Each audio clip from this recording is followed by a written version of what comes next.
Last we left our heroes, you began your liberation of the College of Whitethorn, entering into the first guarded and warded lair where you were met by a thick, obscuring fog. Within this fog, things shifted and moved outside your visual range before striking into you. A slew of items, books, vials, beakers, tables, rugs, and sets of armor became animated and struck out to defend the tower. You battled in the fog against largely unseen foes, taking some heavy blows, but after a short bout and a final clatter of armor, nothing further seemed to animate and the fog was dispelled. Now, with full sight, you saw the laboratory and upper levels of the library of the college that stretched far above you. The doors continue forth, laying at the top level. Making your way there, you found the door forward locked, and as Hondo began doing his rogue duties, found the lock here significantly sturdier, but also found himself compelled to attempt to open the door nonetheless. As he turned the knob, he vanished before you. Scrambling to locate him, he was out of range of your message spells and nowhere in sight. Aurora quickly began a sending spell and got into contact with him, finding he had plane shifted to the elemental plane of fire, seemingly not far from the city of Brass. With no time to waste, you split the party, and Valentine, Gord, Alana, and Aurora teleported as close they could believe to Hondo, and a rapid chase began to play out. The group and the displaced rogue hurtling across the lava rivers of the elemental plane as three figures began to sweep across the horizon from this floating city of brass. Imbued with magic and using Whisper to teleport across the chasms of fire, you did manage to quickly connect with one another as Val drew Aetherius and brought you back home. A short while, and potentially deadly mishap later, you reconvened and attempted once more to pass through to the next level of the tower. Hondo's lock-picking skills managed to bypass the lock, and you found a spiral stone staircase on the other side, illuminated by torchlight. You began the ascent and found at the other end a door nearly identical to the one you passed through below, and passing through here found a looping demiplane at work. Also at the base of this door, you found the dead form of a halfling student. You spoke with this student with the reanimating powers of your dark warlock, but learned little of use, beyond his bond to the former headmaster, and that this stairway led to his death. Across the wall, you noticed 8 glyphs or runes etched into the left wall, following along the ascending stairs. After a couple of unsuccessful attempts, you began to sit and think your way through this puzzle. Many good ideas were discussed, some bad ideas as well, but ultimately the decision came down that there was some pattern or code to be deciphered, and to use the first letter of each school of magic to attempt to spell out the passphrase to pass forward. One attempt was unsuccessful, but on the right track, and the second did the trick. As you passed through the door, it did not loop round once more, and we begin here tonight. Hondo, as you look through the door, as you finally have broken through this puzzle, after a couple of hours of attempts, you look through and see a simple cylindrical stone room. In the center, you can see a large stone brick fire pit that seems to have long gone cold.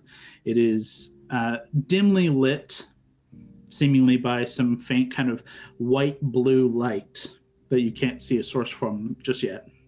The room is roughly 20 feet from side to side in a cylindrical pattern.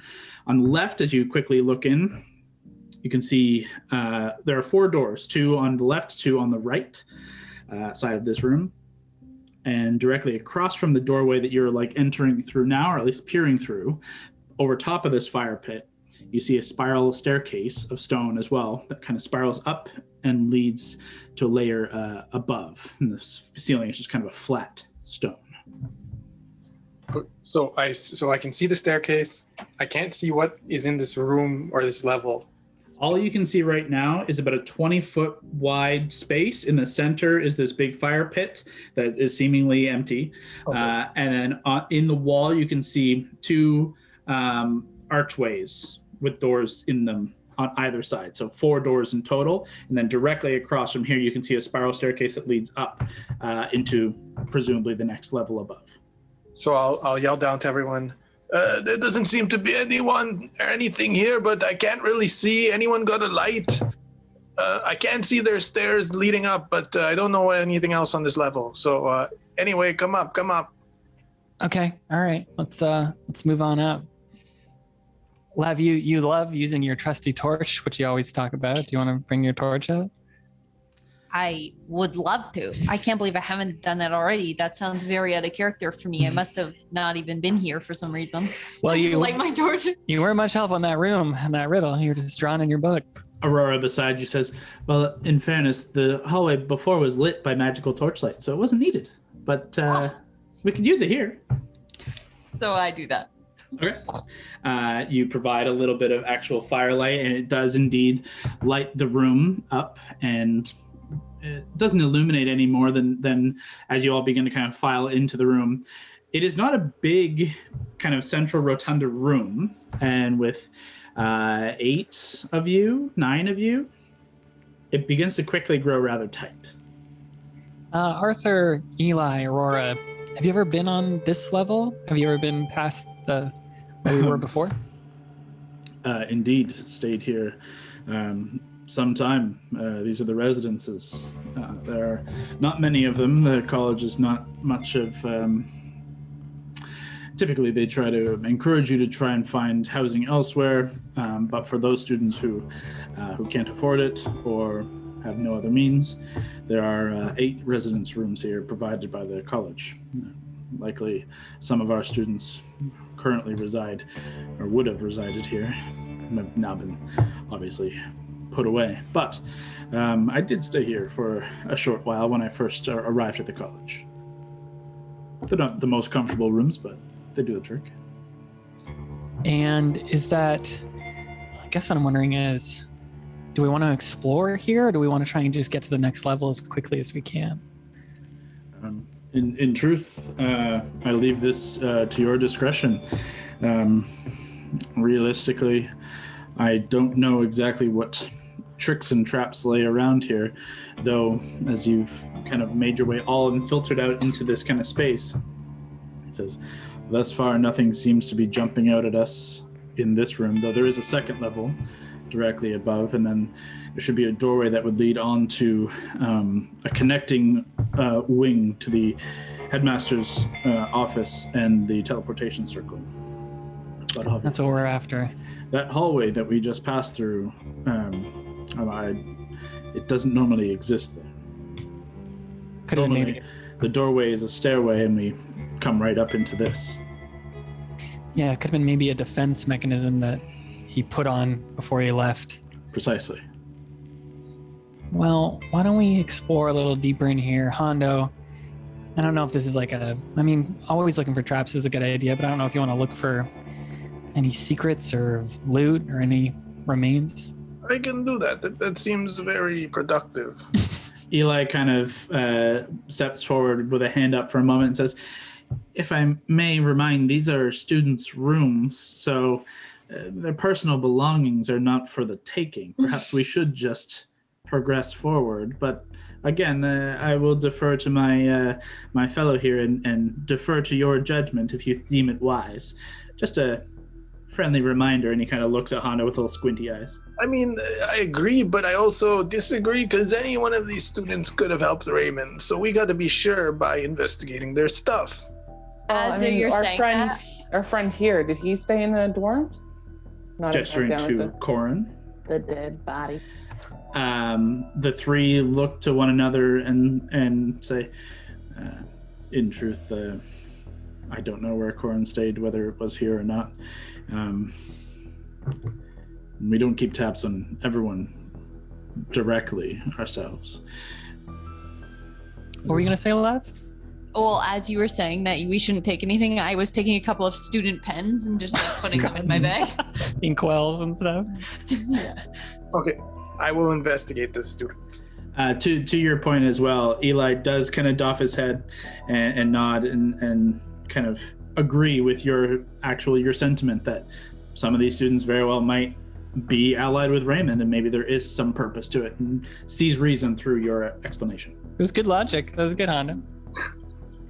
The 3 of them kind of just sit back ever so slightly as you begin. Are you searching for traps or searching for something, just interesting things? Or okay, so I'll do 2 checks then, I guess. 1 for traps and 1 for any valuables. Sure. The traps one will take a little bit of time as you have to kind of circumnavigate the whole room. So go ahead and throw an investigation check. And while Hondo is kind of searching out for traps, what is the rest of the group doing? By the way, is this a new phone case for my guy? Is this a whole new phone? It's Peach? a whole new phone. Oh my god. Stepping up in Brand the new world. girl. Computer in his pocket. I was forced to, not forced You're to. forced to. Sorry, what did you roll? I'll say after what I'm doing. 6 roll, and my investigation is 11, so 17. Okay. You take a fair amount of time as you kind of move about the rooms. The doors to the 4 rooms on this level do not appear to be trapped, though 2 of them are locked. Though, as you quickly included in this investigation, you look, these are not going to be any challenging kind of locks. They are very, very standard locks that you would cough and that you'll open them. You make your way and take your particular time around the staircase as you kind of slowly work your way up this spiral staircase, looking for any pressure plates, looking for any glyphs. Doesn't seem to be anything on the stairs. You get to the very top stair, and you see, very quietly kind of peering up and over, another dimly lit room. Though you have dark vision and you're able to kind of make out that it's more or less a mirror, the same idea. The fire pit kind of exists in the middle. You see 2 doors on either side. However, now on the opposite side, you see another door, though taller, and it's a double door at the opposite side, kind of mirrored above where the other door was. So I'm not going to open them yet, but I will relay. I'll be like, I see a bunch of doors. When we're done here, I guess we can proceed upstairs, but I don't appear to find any traps. Okay. By the way, this is what I would have been doing too, is talking to the group. Hondo, how do you look? I know you took a beating in that last fight. Do you want a little top up? How do you look? I'm about 40 health out of... I just not even working it into roleplay. Well, that's lower than I think any of us. So I'm going to put a level 3. What do I got left? I'll give you my last 3rd level heal. No, they saved it. I'll be okay. I'll live a bit longer. No, you won't. I made a magic. It's okay. I got plenty of magic to go around. I can cure wounds myself too. Live a little. No. Okay, wait. Oh shit. I wanted to use D&D Beyond. Shit. I rolled. Well, that's not great. 16 health for you, Hondo. I'll take it. And Lav, you're looking a little low too. What's your? I've definitely felt better before. What's your magic at? Is it worth it to heal you? How many spells have you used? I You got some. definitely have space for it myself. Okay, maybe you do that then, and then I'll just put a level 2 into myself. Anyone else hurt though? Gord, did you say you're at full? And Brawley, Yeah. did you get hurt? I'm good. I cast How can you level 2 cure wounds. Sorry. How can you confirm that It shows up here on mine. some of the Oh yeah, and now things at the end, I have full health, and for some reason I didn't think I should. But are some of the effects if you We took a save? short rest, but I know, that doesn't mean everyone healed up full. See, I think No, you no. took a short. Sorry, you go, Leah. I was just gonna say I know that there was still some effects that happened after that, but I wasn't sure if they were if you saved you take 0, or I if you think should have been taking half. I think it only hit Hondo, Lav, and I, the phantasmal crushing. So I think we were all good, and then we took the brunt of that. So they're saver sucks, not half damage. Okay, just checking, because for some reason I thought maybe D&D Beyond screwed up on me. Yeah, it looks like only some of us took the damage. Yeah, I'm pretty sure it was the divination attempt or one of the illusion attempts. I don't remember in what order it all happened, but so only a select few took psychic damage, and my guys, for the most part, were fine. And only a select number of you guys took damage. So apparently, Hondo took a decent amount of damage after the short rest. So I just took, I used a level 2 cure wounds, so got 13 back, so now I'm at 82. okay, you go out kind of healing yourselves. Touching base. Checking in with everybody. Hondo, Do you progress forward into the second level to check up there as well? Like that check covers the lower floor and stairs. Do you want to check the second level, or do you want to return below? I'm going to return below and do another check for any interesting items that I might find suspicious. Some precious stuff. Go ahead and make an investigation check. All right. By the way, D&D Beyond, loving this roll feature. So handy. We can see what each other rolled. So that's 12 and 11, 23. Okay. Yeah, Hondo, as everyone is kind of healing up and you take some healing yourself as you return below, I would say everyone is kind of doing a little bit of like poking into some of the rooms that are open and getting quick looks in. And for the most part, each of the dormitories are rather simple looking. 2 beds on either side, desks, a chest, and like a small sitting area in some. They are obviously left as students got up and never returned. Bed sheets are haphazardly strewn, papers, books. There's old moldy food in some of the rooms. Some piles of dirty dishes and things. Laundry kind of strewn about each of the rooms. Hondo, as you kind of begin poking through a couple of them, you find a couple of interesting things. You find 3 specifically interesting things. In one room, as you're kind of poking and pulling through, you see this small packet of parchment kind of sitting out from underneath a pillow in one of the beds. And you reach down and grab that, and you find 3 sheets of paper that you quickly kind of flip open, and you can see there are some artistic renditions on the paper of your 3 wizardly companions. Rather lewd portraits of them, in fact. Well, 2 of them are rather lewd, of Arthur and Aurora. One is a caricature of Elliot in a dunce cap with a wand shoved up his butt. But, you know, maybe not the favorite. Did Lav draw these? Jesus. What do you do with that, Hondo? Do you keep that? What do you do? I'm going to give... So I'm going to take... Well, let me find the third thing out. Sure, sorry. You see that in one room, one of the unlocked rooms. In one of the locked rooms that I'm not even going to have you make a check for, you have to break out your thieves' tools for but a moment, and you make your way through. As you kind of push into one of these rooms, you take a quick scan and you immediately notice that there's a brick that doesn't quite sit right in the floor as you step in. And you can as you step on it, you can kind of feel it kind of give, and you can see the other side kind of tip up. And so you pull out Whisper and dig your dagger in and flip up what appears to have been a small hidey hole beneath this brick. In it, you can see another folded piece of thick parchment, much thicker than the parchment you found previously. This is more of almost like a vellum. And you feel something hard within it, about maybe 1.5 inches, 2 inches square. You can feel this hard thing within, but this piece of parchment is folded into a square about maybe almost a foot long and maybe 6 inches wide. Okay, so I will... I'm going to try and get that item out with Whisper, so I'll just like try and scoop it out like that.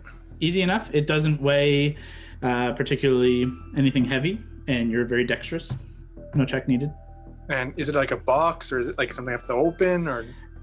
You can feel, as you did kind of feel, like, so there's just the parchment, just folded heavy, thick parchment. But within, it's not so much a box, but it's very hard. And as you unfold the parchment to kind of get a little better look at it without really kind of digging into it too much, you can see it is a polished stone.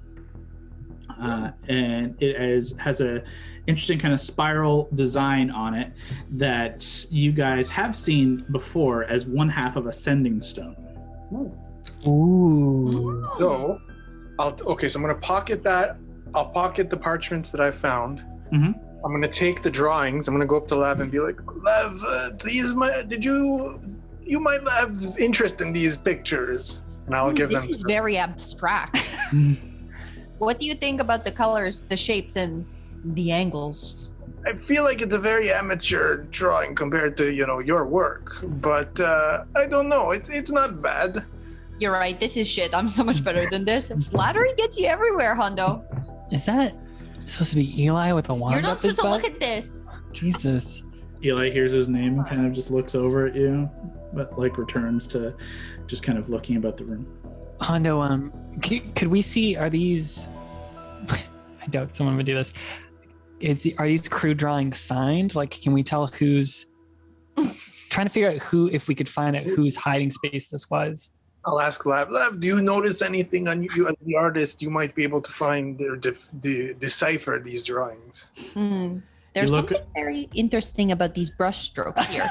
And now I'm going to let the DM talk because I think he'll know more than me. It's fair. You can bullshit whatever you want, but there's no identifying marks on this at all. It looks like some simple drawings. And then, yes, Hondo, this takes a very trained eye, which I do have to look at this. These brush strokes are going towards you, which means this is so amateur. Just Raleigh kind of peeks her head in and goes, "Oh, that's gross." I know. Take another look. Those brush strokes. I know. The grossest thing about this is the brush strokes. Such an amateur. I picture Flav and Hondo and then Brawley just coming up between them. Exactly. Oh, God. Okay. And is that all you found, Hondo? I'm gonna take out the parchment and I'll show it to Val and be like, "What do you make of this?" The parchment, as you kind of show it and it kind of unfolds, you can see a somewhat familiar map of the of Vesaria, but you can see similar markings as a map you found in the hands of one Irin Zan, a map of the outer planar gate connection in the different places around Vesaria in which it connects to the wheel, the Great Wheel cosmology. I don't know if we got that guy's name. I don't know. I don't think we got his true name. Irin. You knew his name was Irin. Yeah, we never found out if that was his real name. Right? Whether that's his real name, you don't know, but that's the given name. Okay, gotcha. We never found a sending stone with him, right? Though we just thought he was casting sending. He did cast a message. We caught him in the act of doing that. That is correct, but you did not find a stone in connection. Well, this does show that someone was loyal there. Sorry, Hondo, say again. I think I talked over you. I have the second parchment too, which I will show. So do we have a map here? I don't know if this is any different, and I'll pull out whatever, because I found two things, right? The first was the three parchment, the three drawings. Oh, okay. The second was the big parchment was the map that within the map was holding the stone. Okay. Hondo, that's just more porn that you just pulled out. Sorry. I meant okay. I did find this. I claim this. If it's anything of value, I claim it. But and I'll pull out the stone. Oh shit! It would be immediately recognizable to most of you. Whether you have one on your person, I don't even recall, but you have had them in your past. Brawley has the sending stone to her family. So yeah, it looks exactly the same. Like they are. It's a familiar style of construction for this long distance sending apparatus. Well, not that we needed more confirmation. Perhaps we did. This does show that. Actually, let's not jump to conclusions. It just shows that someone here. And Hondo, you said you found this in like a hidden cubby. And it shows that someone here was trying to hide correspondence with some outside person. Could be Raymond, could be someone else, but it's good to know that there's some sort of espionage going on here. Mm-hmm. All right. Arthur kind of steps forward and just kind of looking over. There's a light chuckle as you guys are still kind of looking at the lewd drawings on one side, and he kind of just a wry smile and says, nodding to Hondo, says, "You believe it's safe to be traveling up above? I do believe maybe it is time we progress forward." Okay, let's do it. But did you? You're confident there is nothing on the way? Oh, I'm confident only on this level. I will investigate when we get up there. Okay. Fair enough. Lead the way, if you will. You guys all, unless anyone doesn't, begin making your way single file up this single file staircase up to the second level. Honda, you progress forward into the second level, and as you kind of cross to the midpoint of the room by the fire pit to let everyone kind of file in behind you, you can go ahead and make an investigation check for any traps and interesting things in this room. Well, I rolled and I got a 20. A new phone's coming through. As you cross the threshold of the top stair into the main room and then begin your secondary kind of check. You begin low, checking the ground for any glyphs, any tripwires, any kind of rocks that are or stone that is out of place, and come up with nothing that surprises you. It's all somewhat uneven stone, but nothing trapped. You can tell the door on the other side is definitely locked and seems similarly strong as to the first door below. And of the 4 doors up here, there are, again, 2 that are locked, 2 dorm rooms that are locked. And that's all you can gather from that. But it does not seem anything is trapped. The door itself is seemingly locked tight. And as you kind of finish this, like you kind of go around a circle in this like kind of rotund room, as everyone kind of filters in, you continue to the top of the stairs once more, and you do catch something that you missed your first round. Oh boy. At the top of the stairs, the very last step, you can see a faint, as now everyone has kind of crossed it, you can see what has been kind of brushed aside, and you do see the faint kind of draining of information in or arcane energies into the stone. It's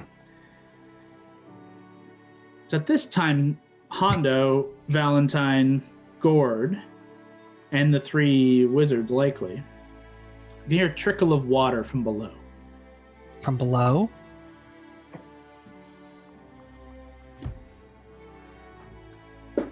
Do you hear that?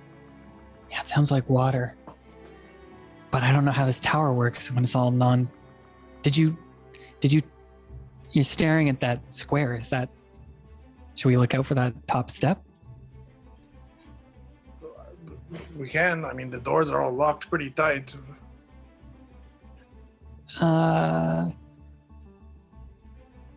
Does it sound like that water is coming from the first floor we are just moving up, Kyle? It sounds like it wasn't there a moment ago, and then now you can kind of hear the faint bubbling and splashing of water kind of hitting stone, roughly on the level below.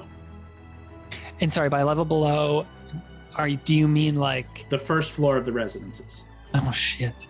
Can I just go peek back down the steps? Sure. Val, as you kind of rush back down to circling down the spiral staircase, you can see the bottom floor is now submerged under about a foot of water. From the central fire pit is just... Fuck. And it is rapidly filling the lower floor. Guys, this thing is flooding with water. Do we want to stop this somehow? Wizards, do you want to try and dispel this? They begin to kind of move into place, and they look over. Arthur kind of gestures to Eli and says, well, this is your area of expertise. And if not, let us know. We also have ways of walling off problems. Oh, Hondo, you had that wall of water. Oh, shit, no, that's just more water. But what about another wall? What about the wall of water to stop the water? No. What about a different wall that we can do? What about As like you're a having this stone? argument, the water is rapidly filling, and you can see it's already reaching like 3 or 4 steps up. Oh, fuck. As Eli jumps down and puts his hands forth. Come on, Eli, don't roll a 1. If this doesn't work. Ooh, look at you. Batteries working. You watch Eli's hands go forth. You see this blast of kind of bluish energy, and the water just kind of stops and begins to kind of rest. Seemingly dispelled. Oh my god, that was like really manly. This tower keeps trying to fuck us over. My god. Good Eli job, kind of Eli. Point. little deep breath to himself and kind of nods. Arthur claps him on the shoulder. Aurora kind of does the same. Says, well, at least for now, it seems to be under control. Perhaps we do move a little quicker through here, or if you have done gesturing to Hondo once more, or gesturing to the group, but ending on Hondo, if you are sure that there are no other tricks up here or anything of interest to you, perhaps we move forward. Let's go. Would it be worth to send a scout ahead? Do we still have a flying cat? You mean Auric? Auric. Can you send Auric ahead to just scout for us?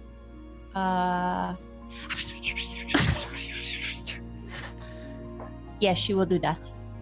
Okay. She kind of looks at you and then kind of just shakes her head for a moment and then looks at the door. And the door is still closed. Oh, that door. She is a She will go ahead, depending on what is behind that door. Hondo, maybe you need to open this door. I'll do it. Okay. Go ahead and roll a... Did you check that door trap? He did. I included that in the vast majority. He did find it is significantly locked, but Hondo's pretty talented. So investigation? This is your thieves' tools. As you begin setting in to pick the lock here. I think that's 10, right? Proficiency plus... Proficiency and dexterity, so yes, plus 10. All right, so No. I rolled an 18. Okay. Hondo, you begin setting into work with your knee down and working as hard as you can. And it takes like a good 15, 30 seconds. This lock does not want to budge. You also hear a trickling of water begin once more from below. Motherfuck, I think we triggered it again. Eli kind of looks down and kind of gestures up as you say that and says, I can't keep dispelling this forever. No, But I'll hold it for try. I now. can try once more. Well, hold it for now. Maybe let's see how much further it gets. Sorry, do we think that it has something to do with time, or we think it has something to do with I think it's. trying the lock again, or we're not sure? I think maybe it's stepping on the step to try and open that door. That's perhaps what happens.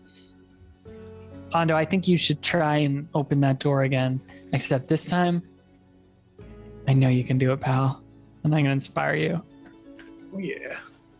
Okay.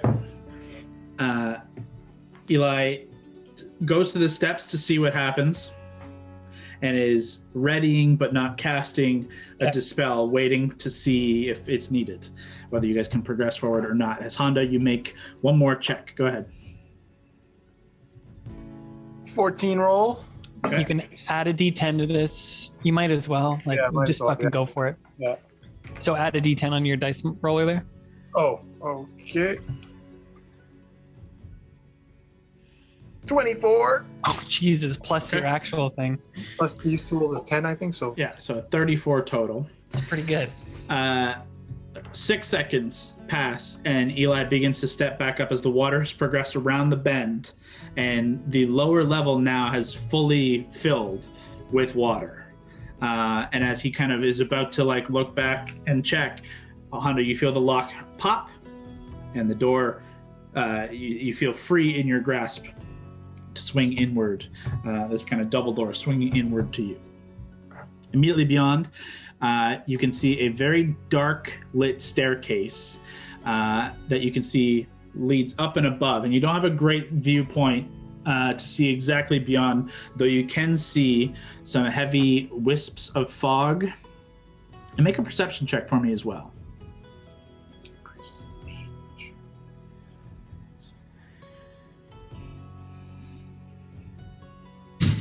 So 5, and my perception, I want to say, is 12. But let me double check. Yep, 12. So 17. Yeah, you can see at the top of the staircase is about maybe 15, 20 foot staircase, double wide. You can see that there's fog is kind of drifting down and obscuring a fair amount of view.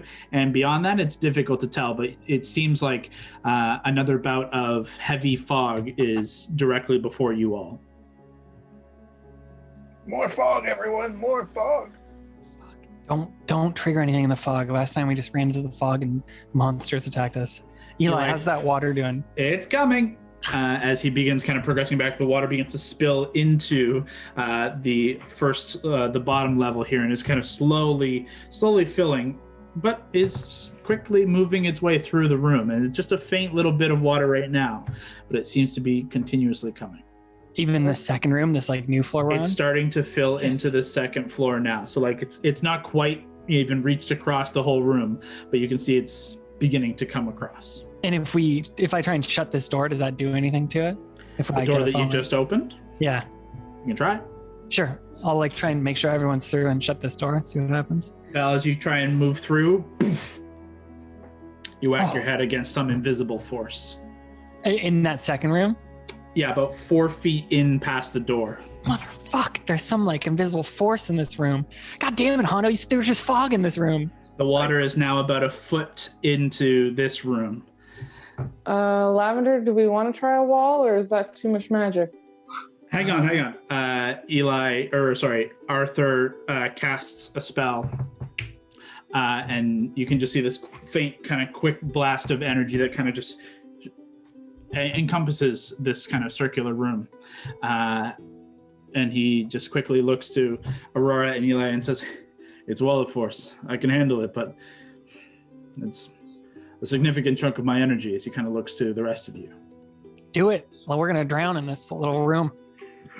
Fuck. He reaches down and begins kind of swirling his hand in this kind of like swirling up and creating energy motion as he kind of picks up, and you can see this kind of thin, small bead begin to grow in his hand as he just kind of shoots it forward.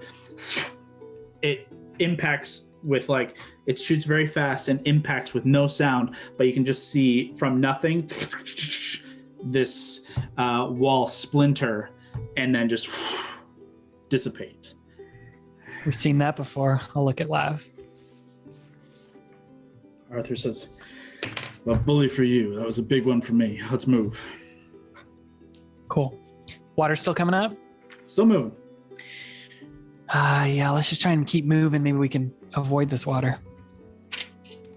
Okay, give me a... But are we just wading into the fog now, basically? Like now we're dealing with fog? You've got a 20-foot staircase of it's relatively thin here, Okay. but it does thicken as you get a little further up. So you can see maybe about 5 feet into the stairway before it begins to thicken above.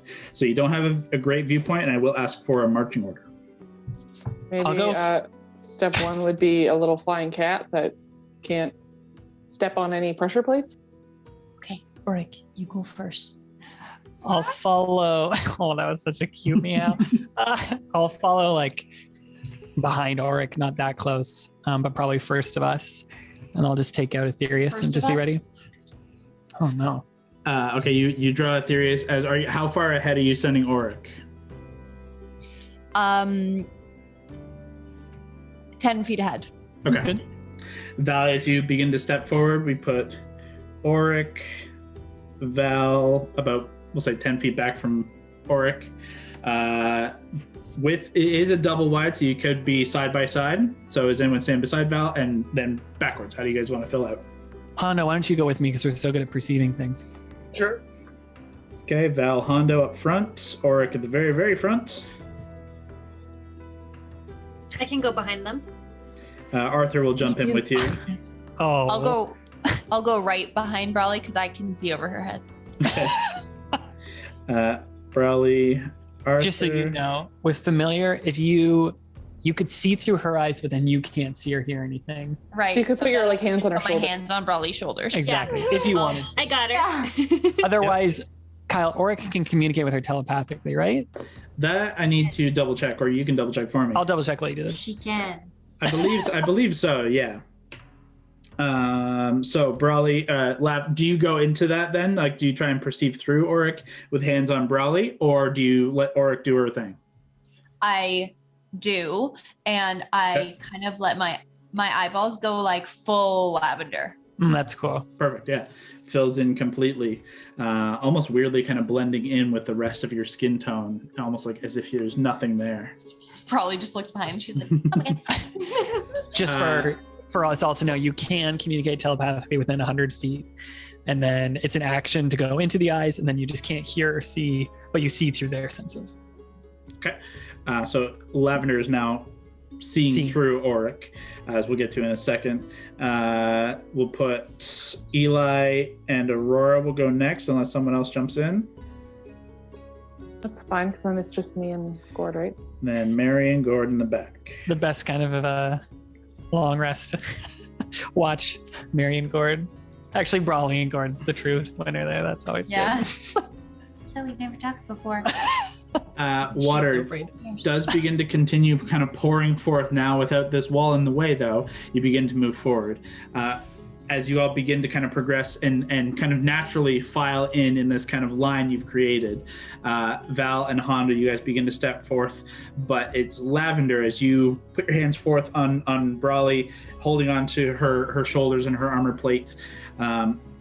You drop away into the visual perspective of Auric as you instruct her to fly forward about 10 feet up into the stairway, and you can vaguely see it goes up and then you can see a faint bit of light at the top.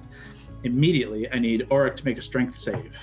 Oh, Auric. Or sorry, a dexterity save.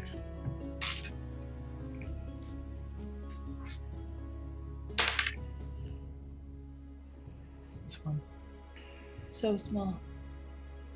It's a 2. I was like, it's so far. 10. As Auric flies up, you can't see much through her sight regardless, as this heavy fog is obscuring everybody's sight, as you have encountered this in the lower chambers of the laboratory below.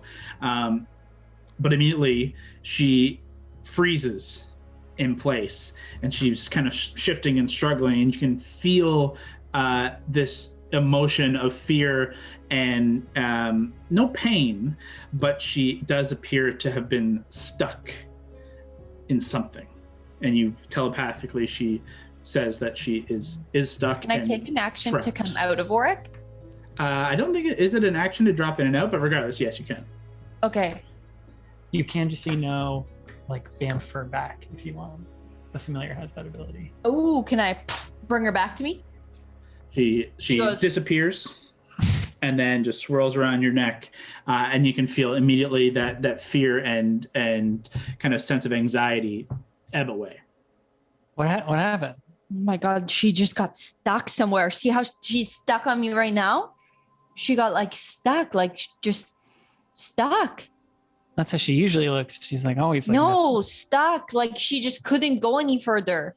How? Okay. That was like 10 feet ahead of me now. Yeah, so you go now. I go now? Great. Exactly. So you know that there's something wrong with it, that you don't even want to go. Hondo, maybe there's a trap up ahead. Do you want to just check that out? See if you can spot anything? Ow! Hondo, as you begin to cross through now, you begin kind of looking, and through the fog, it's very difficult, but your passive investigation is rather high.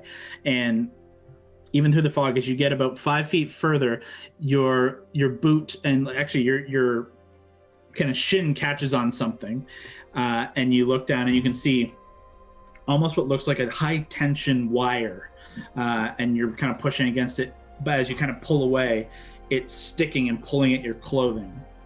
And as you kind of look and kind of hone your vision a little bit more, it seems like some very thick, high tension spider web is completely filling the stairway above.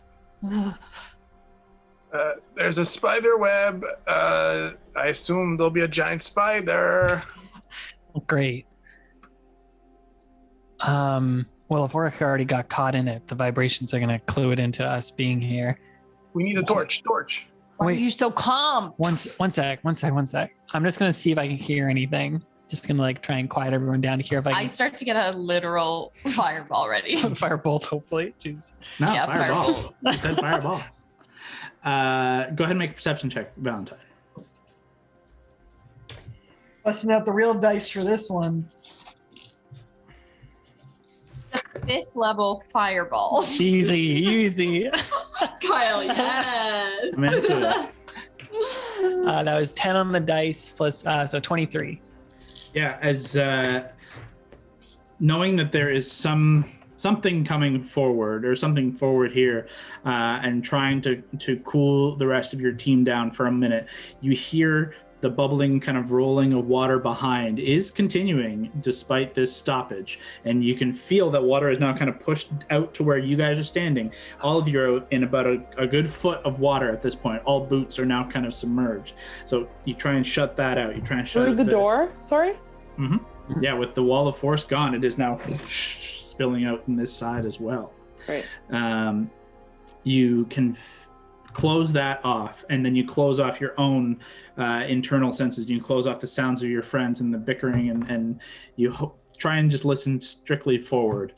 And all you can really make out is a heavy, like a heavy wind. Heavy wind? Heavy wind. That's as best you could put it, as if a constant blowing gust of wind. There's some like air current through there. If this is a web, maybe that's not a bad idea. Just to try and burn it down. But maybe Done. But maybe, I'd shoot it. What level is it? Actually a 5th level fireball, or is it a firebolt? No, that would be fucking insane. So what are you gonna shoot? I just firebolt it. Okay. Yeah, there's no real attack roll. You're just kind of firing it forward. Go ahead and roll damage. If there was an attack roll, though, the damage would be 11. Okay. Just pulling specifics. Isn't that great? What's math, though? What a great feature. But I feel like math is like... What you need in this quick game? math is like good for the youths. It's true. Lav, as you fire forward the firebolt, you can see it does seem to kind of ignite and kind of burst for a moment. It's about as all you can tell at the moment. I then fire a cantrip acid splash. Okay. Okay, so fire didn't work. Follow it up, and at this point, as you fire, roll off damage as well. Arthur and Aurora and Eli say, she's on the right track, but it is going to take something a little bit more powerful. Allow me. And Arthur does conjure up a fireball and fires it up, and you watch as it kind of disappears into the fog, this faint little bead, and it blasts back. Just like this wave like pushes back the hair of Hondo and Valentine as it just stops and then progresses past the two of you. The wave of fire erupts around you, but you both are pleasantly fine. I was gonna do that eventually. Respectfully, I can protect all of us within my casting. Oh, jeez, that's pretty cool. Respectfully, I'm a stupid. That You're is a not stupid, at all my stupid? intention. You got us here. What? Good job. Oh, I'm so sorry. Were you talking to me? He was complimenting We you. should move forward. Oh God, thank you. Yeah, this water's still happening. Let's move forward, but keep in mind whatever casts this web. Let's hope I don't have to burn any more spells just to get moving through doorways. Arthur kind of nods to the two of you. Yeah, welcome to dealing with us on a daily basis. The fog still remains, though it was dissipated briefly with the fire. It does kind of form back, but it seems as if the web has been burned free. That's Hondo and Valentine. You guys begin just making your way forward. Does Auric want to lead us again? That was kind of helpful. Do you want to lead us again? Come on, Auric, please. She doesn't want to, but she will. Thank you, Auric. Let's do this. Raleigh. You put your hands forward, and Auric flies off unimpeded this time. Flies up 10 feet. The stairway, she close. continues flying, and as you look through her vision, pure white Oh, jeez. fog. This is at least 10 feet from in front of you. It is just a white wall of fog. You can hear wind through Auric's senses. You can hear what Valentine had perceived, though weirdly like through like a faint kind of tunnel. It sounds a little echoey and far away, but you can, right now all she sees is white. You just shout if you hear anything, Lav. Oh, you can't hear me. Maybe Oric can hear me, and then you could hear it. No, I know, but Technically, yeah, you can hear through Oric, who hears that. Oric Lav, if you hear anything, you yell, because you could yell, but you can't hear us in here. No, you just made a cat noise now. No, that was Oric talking to you. Okay. Keep going. You're doing great. Keep flying forward. Please, Oric. I pull her back. This is useless. Oh, God. She okay. didn't see anything I'll keep because going there's forward. fog everywhere. Come on, Hondo. For her first mission, you're really setting her up for failure here. Not giving her self-esteem, confidence within the group. She's a lot like you. All right, let's go, Hondo. The water has progressed now to just about the knee level in all of you as... Oh, God. Can we do something about this water, Lav? Maybe try and prevent it from coming up? Oh my God, Lab do this, Lab do that. What the frick do you want me to do next? Okay, can I build a wall of stone then? That's what I'm hoping for. You can stop this. Okay, well, let me focus again on something else. Your nathering is gonna need to stop. So then, is there like an opening that I could clearly just like seal? Yeah, for sure. Once everyone gets through it, you would have no problem doing that. Does that take? Is it an action or a minute? It definitely takes time. It takes 10 minutes concentration. I think that's how long you have it. Look for Duration? Casting time. Oh. Should be right beside Well, level. no, because if you do a wall of stone, it lasts forever. If you concentrate on it, that's correct. But Ooh, great. Oh, one action. yes, so it's how quickly you get the spell out is your casting time, and then how long you can maintain it is the duration. And then with Wall of Stone, if you maintain concentration for the whole duration, permanent. You got it. However, first things first, Wild Magic Surge. Oh, fuck. And I also ask This would be fun. This would be a good Valentine, one. I go, hey, Valentine, do you Yeah. want to be on this side of the wall or the other side of the wall? Preferably the one where I don't drown. The one that we're on this side. Okay, I rolled a 16. Okay. Everyone has to progress into the fog and up the stairs a little ways, as you do find there are indeed stairs. If you wanted to keep to this order, that's fine, but you will be kind of progressing into this fog. That's fine. As Lavender has to drop back to try and kind of fall into the rear to finish the casting of the Wall of Stone. But as you do, you draw from the actual stone of the walls and stone of the floor, and you just completely seal the residences behind you. But it looks really nice. Looks great. It's got some cool designs in it. It looks like some faint kind of crystal made of stone.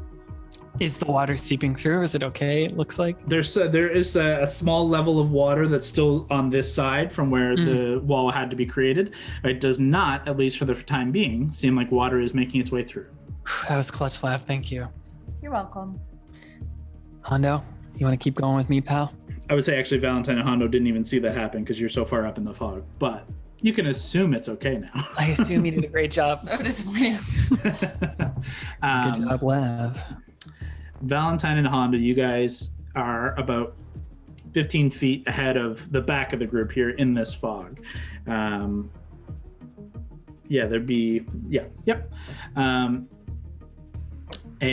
now a little further away from the door, deeper into the fog, you can hear the wind is kind of rushing through space above you, and you kind of almost have to crawl like hands and down, like to reach down to see where the steps are. About 20 feet, maybe 25 feet past where you entered this room, you can feel the staircase ends. There are no further stairs, and you stand now about a step or two back from the top, but you can feel nothingness before you. You can feel an empty space before you, the top of this double wide staircase. Again, more fog. As you put your hand forward to try and feel the stair, you do feel the rush of wind. I'll do the Arthur telepathy thing and just relay that to the group. You can go up the stairs, then we entered a new room, but it's still a lot of fog.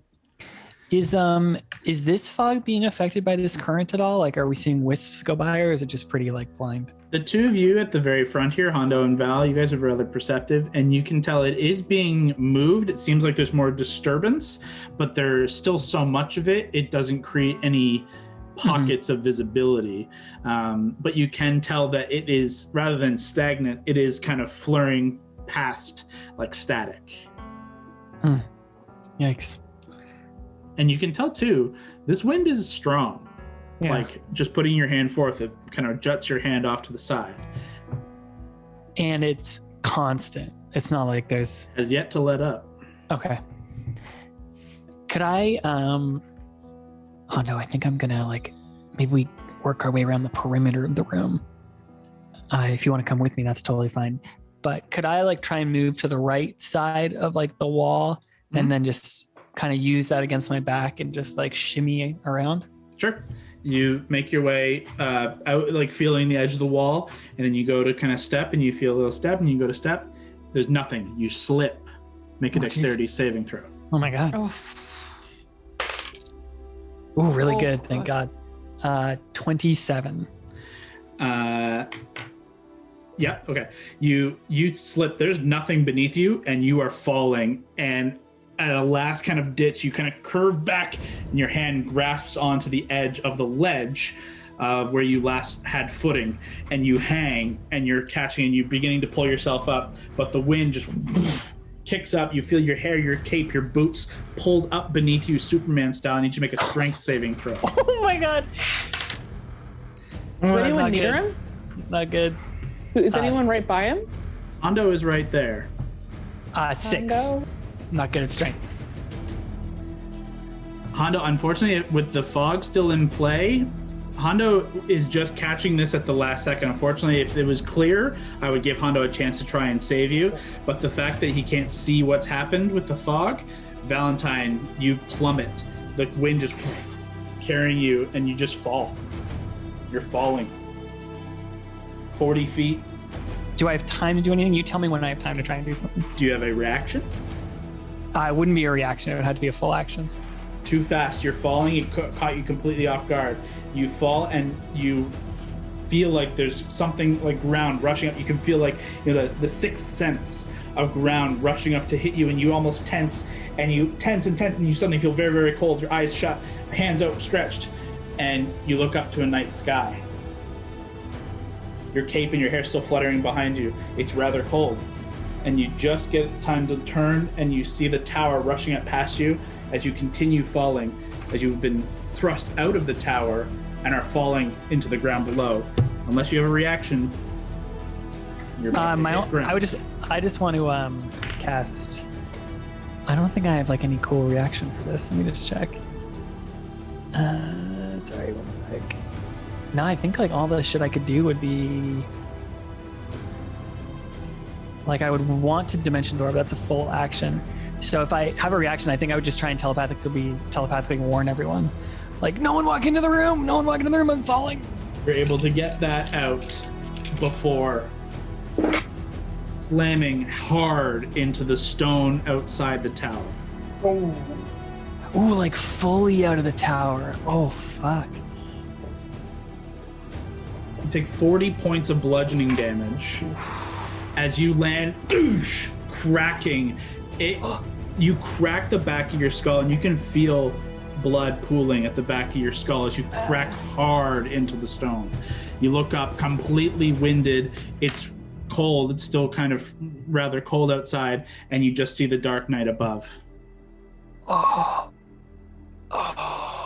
Back inside, Hondo, what are you doing? They heard that though, my little warning. Everyone telepathically caught, don't go into the room. So I'm not going in the room. You hold yourself back, and you all hear Lavender Aurora and Arthur over the telepathic speech both say, why can't we go into the room? What's wrong? What happened? Just almost echoing one another immediately. You hear this too, Val. Let me know if I can talk back. I just want to give it. Okay. Oh my gosh. I fucking fell out of the tower. I think my vertebrae are fractured. What do you mean you fell out of the tower? Don't walk into the room. Holy shit. There's no edge to the room. I literally fell into empty space, and now I'm staring up at the tower hoping my limbs still work. Oh, I would like to just turn over and see Fern and Keith, hopefully just like half chewing something, looking at me. Yeah, Can I they're pass frozen. things Just kind of sitting Aurora? Yes. I can. through Oryx. So Auric, sorry. Yes, I believe so. So can I send Auric into the room to like touch the bottom to basically go through what Valentine just went through? Yeah, if you want to just have her dive and just see what it's like, for sure. She can't see as you go into her sense. It's just white. It's constant fog. But as you just send her to jump out and then dive, she's kicked around on the wind and thrust around, but she kind of catches herself and plummets down. And Val, you see about 60 feet above you, directly above you, just there's a little pop, and you see Auric kind of fluttering down, this golden-looking cat with wings. So I can cast through her? Has to be a touch spell, but yes. But she could touch you. Has to be like literally one of these touch spells. Yeah, so I'll cure wounds at a level 3. She flutters down to you and just kind of lands gently on your chest, and it hurts immediately as you can feel something is cracked. Why? But then she heals you, and it feels warm and nice. 16. Oh. You heal a little bit as Auric is just kind of now sitting on your chest, kind of tilting her head back and forth. Nice. You can see her eyes are pure lavender. Nice kitty. Thank you. Okay. It's not like I fell through a window. I just watched Auric do it, and she just like appeared out of thin air and then was able to glide down. But you guys got to be careful if you do that. The wind was so strong, it just literally took me off my feet and pushed me out of the tower. Can you get back in? I think I would have to climb up everything, do that one room again. Also, Lab just walled of stone it off. Part of that room is underwater. I might just have to meet you guys at the roof when you get there. Arthur, over the telepathic communication says, if you decide to come back in the tower, tap your arcane focus 3 times against the wall. It'll open a door. You can get in that way. That's helpful. But you are not incorrect. You would potentially have to progress your way through the laboratory, and at least you know the combination to the passage. But then it is a little swim to get through that room and back to us. Why would he even need to come back here? Well, to help you guys. I can hear what you're saying. I am a valuable member of this team, right? No, but I mean, like, how much further do we even have to go? Who knows? In truth, we are in the residences. The next level up would be the headmaster's office and the teleportation circle. Can't he just dimension door back here? Well, we know teleportation within is a little dicey, but he can certainly try. I just pretty much broke several ribs. I don't know if I want to try getting splinched trying to dimension door in. I don't know. What do you guys think? I could just fly around on Fern, keep an eye out, and when you guys get to the top, I could try and meet you there if you're able to get access to the roof. You guys are so close. You shouldn't wait for me. Hondo, you would leave a man behind, wouldn't you? Would I leave a man behind? Of course. Let me cast Gust of Wind, and let's see if we can clear up this fog and see what it leads to. You would be casting that Gust of Wind into a stronger Gust of Wind, but Hondo, you can no longer cast Gust of Wind. You can only do that once a day. Right. You can only do your Gust of Wind and your Wall of Water once a day. Racial traits. Sorry. I mean, we don't know if this fog. Do we know if this fog is something that can be dispelled? Do you ask that over the Ask channel? it out loud. Yeah. Eli says it was dispelled previously. In theory, it could be done again. Of course, we can certainly try if you believe it necessary. We're just working our way through our ability to help. But I have one chance to try it too. I'm just trying to figure out if now's the time to use it. No, perhaps this is my area of expertise. I will do here. One moment. And he kind of progresses slowly, kind of apologizing as he kind of makes his way up as high as he can, as he kind of makes his way through the crowd of you from, I guess he was only a couple people back, but still. And you hear the incantation of Dispel Magic once more.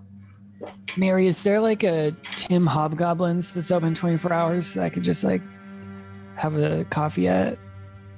I mean, in Lower Arendelle, probably. So far.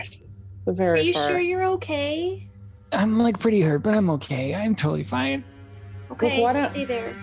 Yeah, why don't you at least try to get Fern, try to investigate where you saw, Oric pop back through. Maybe there is some kind of wormhole. I don't know.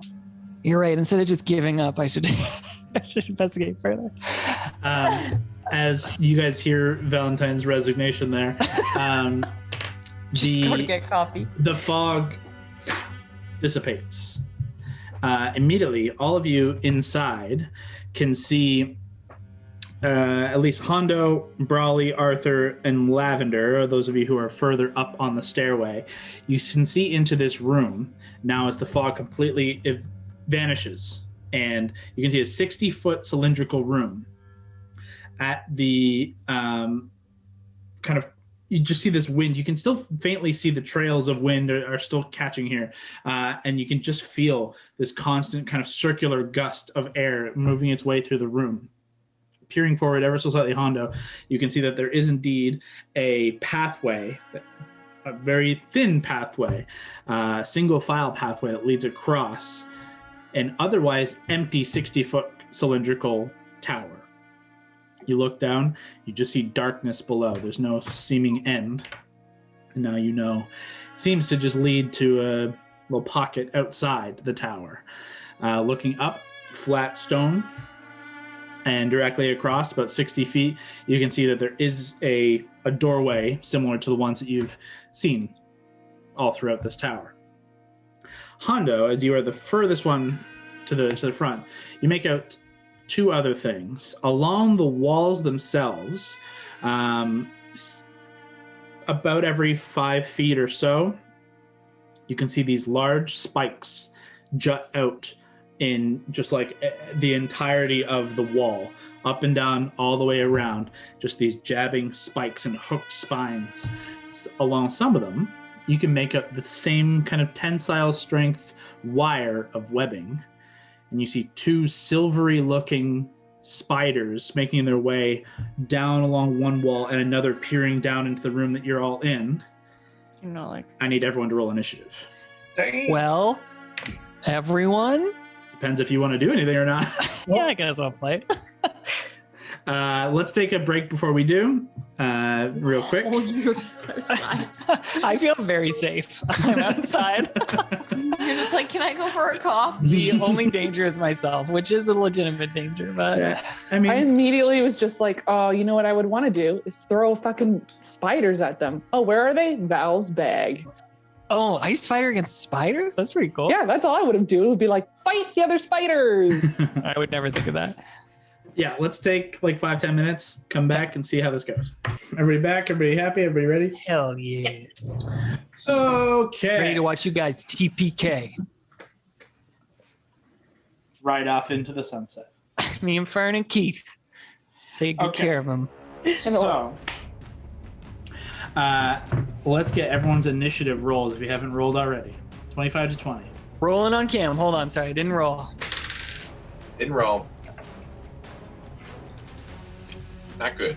Not good. Not good. I saw it. Yeah, if you hit that, maybe it'll do it. Just 23 hit that. from Sal. Huh? 23. 23. Okay, Mary. Ooh, baby. Anybody else in that above 20? Whoa. Hondo. Haven't done it yet. That's possibly above 20 for you, actually. I think my initiative's 10, so Yeah, so 23 for the both of you. You guys technically go at the same time. Well, technically my, Oh, yeah, your dex Dex is is- higher. yeah. That is correct. So Mary Hondo. Okay, 15 to 20. 18. Lavender. Scott, are you already rolling your first move? I see on D&D Beyond. Did you ask me? Sorry, what? Are you already identifying your first move, healing yourself on D&D Beyond? Did I just do saw that it. just now? I just saw a thing, maybe it was delayed, but I That just was saw a not thing come up. delayed. Yeah. 10 and 15. 14. 11. Allie, that's pretty good for you. I know. I rolled a 10. Not bad. And then Gordo. Yeah, Gord, what do you got? 4. Alrighty. He says,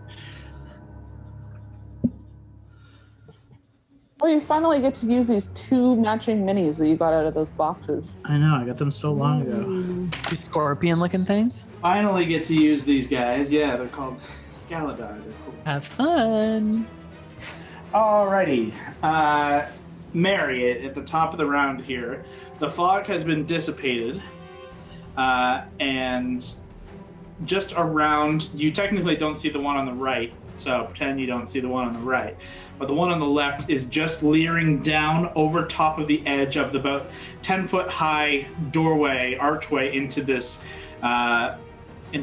room beyond. You can just see like the front face and one claw, like a scorpion-like claw reaching down towards Hondo, as you technically have initiative first. So I'm left of Gord, right? It's kind of hard to see because we're cut off. Sorry, my mistake here. So Mary, Gord, Eli, Aurora, Lavender, Brawley, Arthur, Hondo, the ghost of Valentine, and you technically only Hondo sees this guy here, and the rest of you see this guy leering down over into the space. All right, can I get to the right? Like, can I get past Gord to go to the right? You can get into this space, 5, Essentially. 10, 15, 20. Is that center the only space, or could I get closer to the wall just to get out of people's way?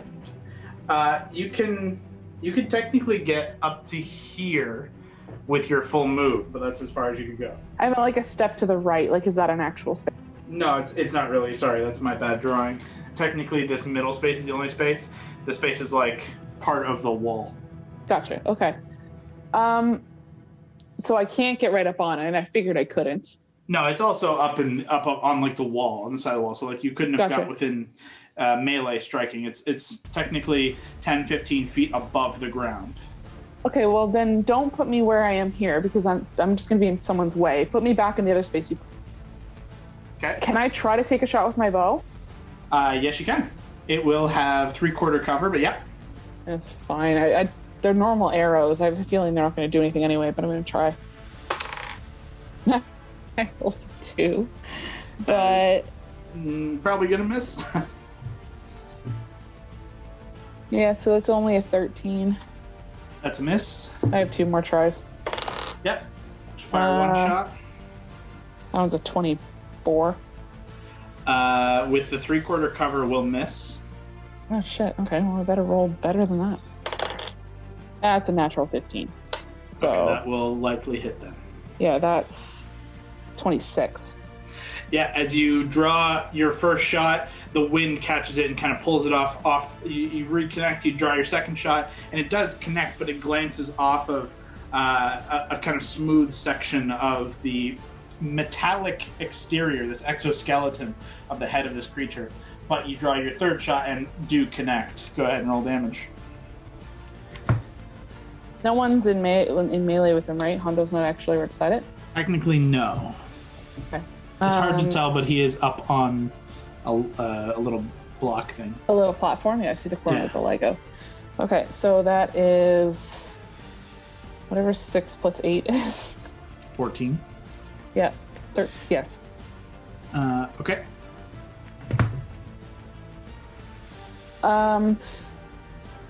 I guess I should have done this first, but whatever. I'll use my bonus action to try to use insightful fighting on that little dude. Sure. Can you read that out for me again? It's where I make a insight check versus its deception check to try to gain essentially permanent sneak attack. Yep. I rolled fails. It fails. You succeed. Oh, I rolled a natural 19. The number was going to be so impressive. it's very easy. It was 30. Well, you succeed. Congratulations. Unfortunately, you didn't use it before attacking. No, because I'm stupid. That's my whole turn. Okay, you end your turn there. That takes us to Hondo. This thing is up on the wall. You do have the wind just beyond, like you're kind of just captured about halfway in this alcove, protected from the majority of the wind. However, one step forward and the wind is rushing. This creature is 10 feet up, so you don't have a direct a melee. He has to be within 5 feet. He's 10 feet technically. You can see his 6 legs are clinging into the wall, and he's kind of like holding on to some of the webbing and like the stone structure, holding himself aloft. But he's got these 2 large pincer-like claws, like a scorpion, reaching down towards you. But it is your turn. Can I use Whisper to cut his grip on cut whatever's holding him on the stone? You can certainly try. If you want to throw it and try and attack the webbing of the wall. Mm-hmm. Sure.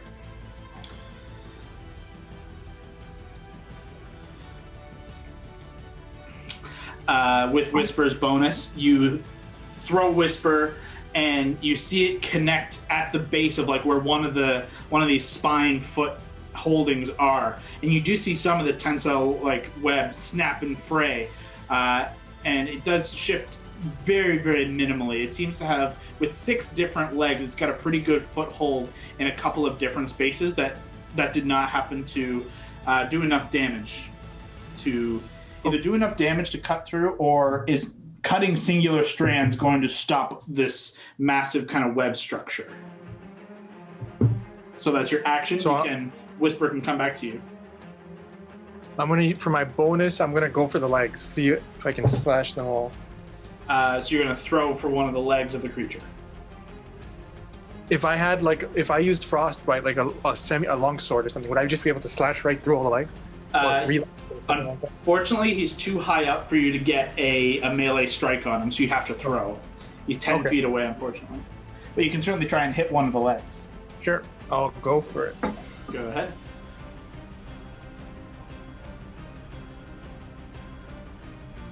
Okay, plus your bonus. 12 plus 13. That'll hit. You wind back with Whisper once more, and you throw it forth. And you do see it connect and stabs. Roll damage. You do not get sneak attack on this, unfortunately, so just straight dice for your weapon, for your dagger. And you get a good look at this kind of metallic exoskeleton. It seems to not be natural. It seems to be mechanical almost. So I rolled 6 plus 8, 14. You got it.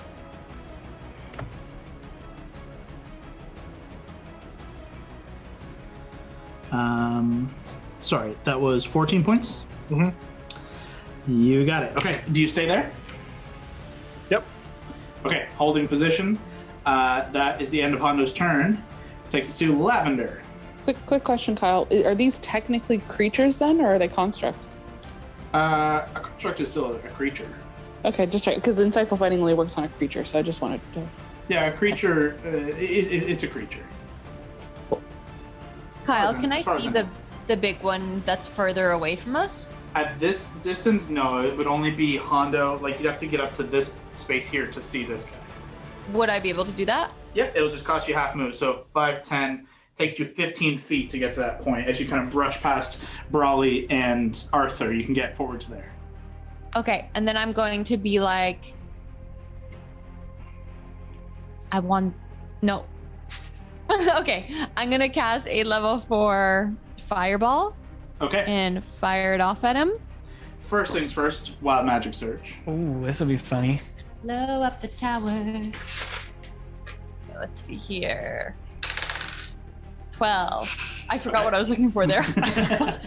As you squeeze past Brawley and Arthur, you begin the conjuring of the fireball. As you're looking up to your top left, where you can see this first creature, out of the corner of your eye, you do catch this other one creeping its way across the wall, and you direct your fireball in that direction. As it flies across, you can see it pushes through. But as you've gotten up to this point, you can feel like a foot, 2 feet ahead of you. This wind, as you outstretch your hand to finish the cast, the wind like knocks your hand off to the side. It is incredibly strong to push past this point. But your fireball is magically enhanced and careens into the side of this creature, and I'm going to make a dexterity saving throw for him. When that happens, I go like this. I'm like, oh my god, and I like kind of push back, and I like push who's beside me like backwards. You push Arthur back a step, and he kind of tumbles slightly back into Mary, ever so slightly. Yeah. Cute. Okay, so dex save. Oh, not great. Yeah, 5. Great. 18, baby. That's failed. Go ahead and roll damage. Oh yeah. Okay, I'm literally just Yeah, do gonna it. press the thing. Okay. Okay. Oh, that's so many dice. Oh, that's so many 5s. 34. D&D Beyond You coming through. Send the fireball off, and you just see it scatter. But the wind immediately kind of rushes past, and you see none of the fire kind of stick around. You also notice that the plated exterior of this other figure seems less impacted by the flame as you may have hoped a fleshy creature would have been. It's literally what Lav said. It was what she was wondering. Does it still take were there webs over there though? There seemed to be some, but with the wind, it seemed to dissipate some of it. But you're not sure the extent of that. It was a flash fire with the wind brushing it past. But that's your action. Yeah, and then I'm gonna take the rest of my move and walk backwards just to make some more space. And then as I'm going backwards, I'm saying, as I thought, they do not really respond to the fire. And then I say, you can push back to the space you started in, and that would be the full move you could go. perfect, I'll do that. And then I'll say, be careful, that wind will sweep you right off your feet. And I'm not talking about a pickup line from Hondo. It never would. Yeah, with your action and enough time to shout warnings to your friends, you pull back to the safety of this kind of space in here. Is that the end of your turn? Yeah, and I just finished my turn by being like, by the way, I only saw 2. It's helpful. Perfect. End of Lavender's turn takes us to Aurora. Aurora, what are you gonna do? Let's see.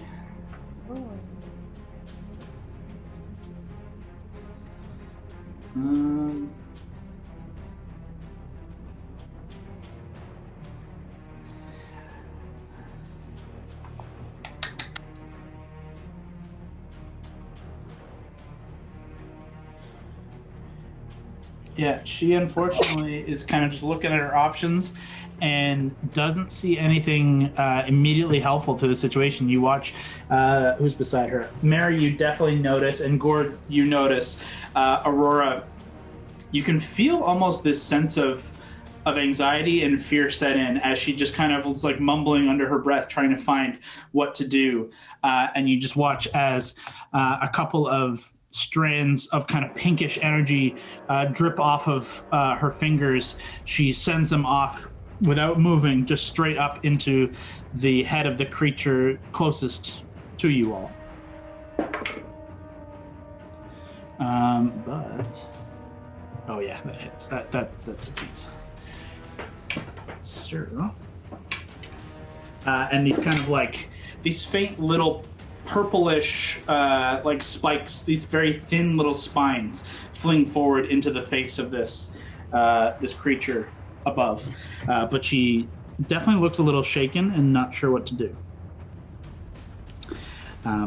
Seemingly to deal some damage, but she holds her position there. Takes us to this guy. Okay. Right here, the guy closest to you is going to reach down to Hondo with his 10-foot reach and attempt to strike you with his claw. Bye-bye, Hondo. I say bring it on, because I have something on my sleeve. That was a natural 20. That will hit. Hondo, the claw, as you're just preparing and you're trying to strike at its footing, you don't prepare yourself for a strike, and lightning fast it reaches out and grabs you kind of under the armpit, and its claw wraps around up until like your opposite side shoulder and clavicle and catches you right underneath, lifts you up and grapples you in its claw. You do suffer some damage as well. Do I get a reaction? If you have one. I should. I didn't use it. What's the reaction? Oh, no, I'm just thinking, do I get to react to him grabbing me? No, I don't think there's a... You can use Uncanny Dodge to half the damage. Oh, well, I'll see how it goes. It would be only 11 points of bludgeoning damage. No, it would be, 5 14, 18 points of bludgeoning damage. Yeah, I'll have it. Turns to 9 points of bludgeoning damage as you manage to get your blade up between the final spines within the claw and stop the actual pain from hitting you so much. But he still does manage to grapple you and lift you up. You guys watch as Hondo,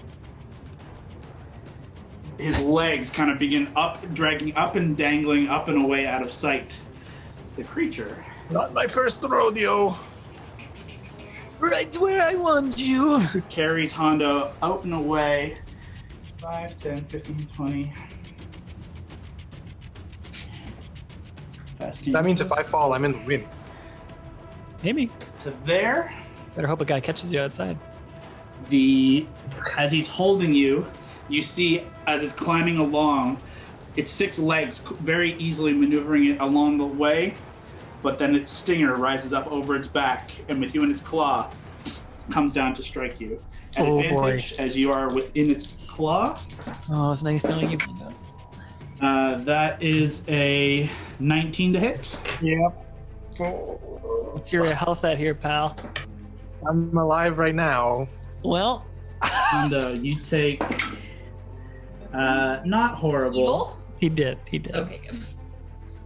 You take 6 points of piercing damage and 8 points of lightning damage for a total of 14. Okay. You're still up. People were concerned you were going to die here. No, I'm still good. We're gonna have to kill them both to save him. And that is going to end its turn there. As he's still grappling onto you there, takes us to Valentine. Outside, I would say Fern has made his way over to you at this point. Hey, buddy. Ulrich is on your shoulder now. All right, Kat. Thanks. Fern, why don't we go up there and just see if we can spot where we came out of. Oh, okay. And I'll just mount Fern and jump up. Sure. It'll take longer than a single turn to get to roughly the space you believe you fell out of. Go ahead and make an intelligence check. Sure.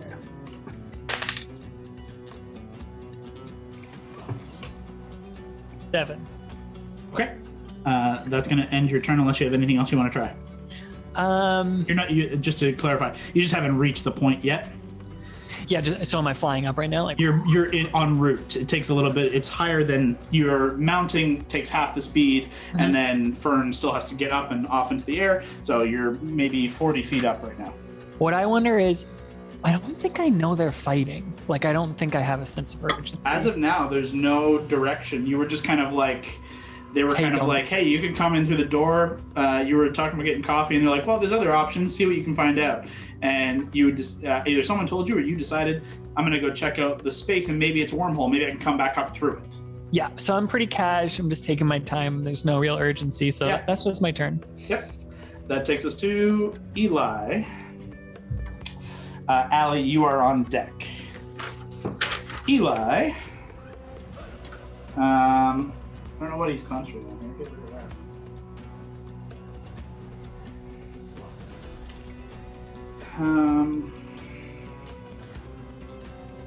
Let's see. Just for confirmation, Ulrich is laughing. I just had this conversation.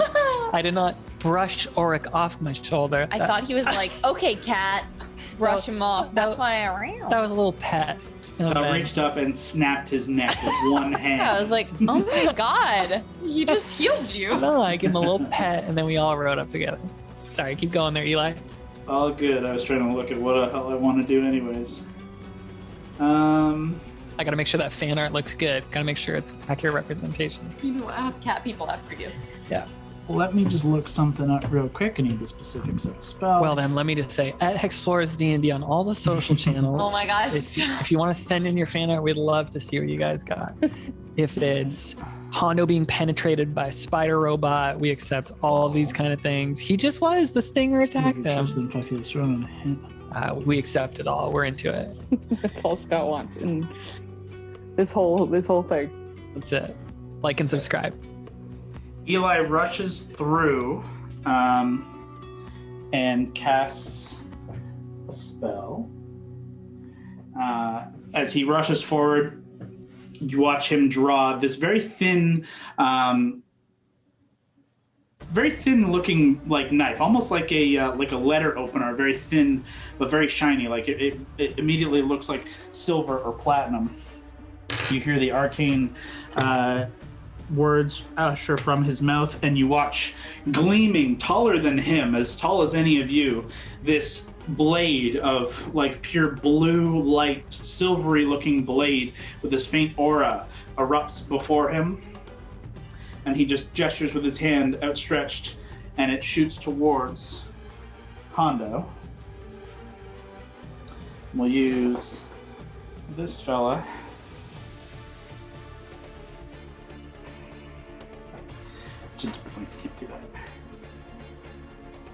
to depict Mordenkainen's sword as it attempts to strike down at this beast. Unsuccessfully strikes out and glances against its it glances off of the armored exterior of this figure. And that's going to end his turn. Let's check one thing. Yep. And Eli is just going to quietly just remain there, not moving any further. That'll end his turn. Take us to Allie. How far away is the one closest to me? So as you we'll say you rush up into this open space, you can easily see into the room. You feel the rush of the wind directly before you, and on both left and right sides, you can see to your left, 5, 10, 15, 20, about 25 feet is the one that is holding Hondo, and to your right, about 25 feet to that one as well. Okay, I'll hit the one with the one that has Hondo with Stormcraig. Okay, so you're gonna just try and throw the javelin itself? Yes. Okay. Go ahead and make an attack roll at disadvantage. Okay. Ooh. 11 to hit. As you throw it as hard as you can, trying to fight against the wind. The wind kicks it up, and you just watch it tumble and begin falling into the empty vastness below. Okay. Can't wait for that to appear as I'm So telepathically just like, Val, up. you might want to keep a heads up.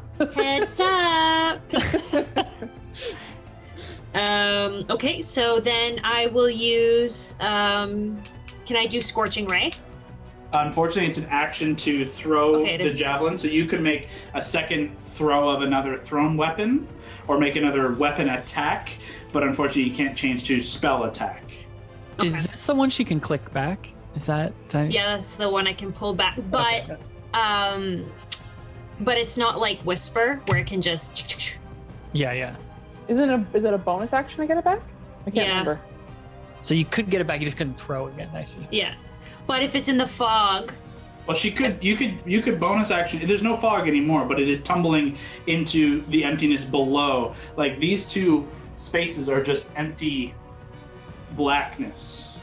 It's just a drop into nothing. So it's currently tumbling down into nothingness. So in theory, if you bonus action, you could summon it back to you and use your action to throw it again. Okay, I'll do that then. I wasn't sure just because it was falling in the dark. Yeah, no, I would say absolutely. You can use your bonus action, and it just like shoots back up through, nearly colliding with the base of this like walkway, and you catch it once more. Steady your aim, and you're gonna try and throw it again. Yeah, and still at disadvantage? Still, unfortunately, disadvantage. You're fighting the wind. Okay, not a problem. 17 to hit. 17. You fight, and you're trying now. It's fighting the wind, also trying to avoid hitting your friend Hondo. And you just tense up, you force, and you throw it incredibly hard, and you watch it nearly collide. But at the last second, the wind catches it again, and it does indeed tumble once more into darkness. Heads up, Val! Huh? That is your action, your bonus action, and about 10 feet of That's your true. movement. Do you want to try and move forward any further? Or are you yeah, I'll just get forward a little bit onto the path, maybe like 10 feet. Sure. You can feel directly before you the wind is going to be tough, so you can feel it's going to be a challenge to hold your own. But you, of course, are pretty sturdy, pretty hardy. You definitely have a shot at it if you want to give it a shot. Sure. Okay. So we'll say 10 feet forward. As you begin this trek forward, rushing out, I need you to make a strength saving throw. Okay. Ooh, I rolled a 15. Probably fine, but double check.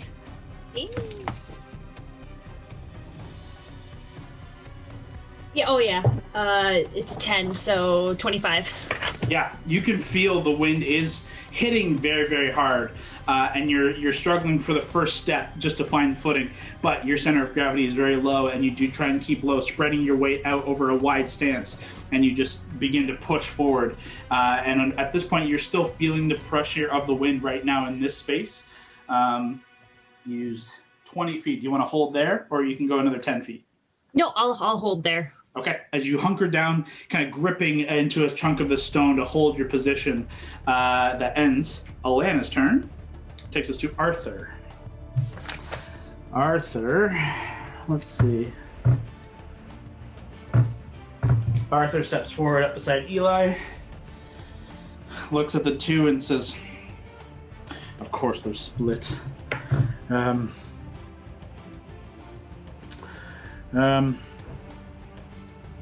Yeah, he's going to try a Melf's Acid Arrow. Because why not? It's cool. He is going to try and fire a Acid Arrow at the one not holding Hondo. Range spell attack. Okay. That hits.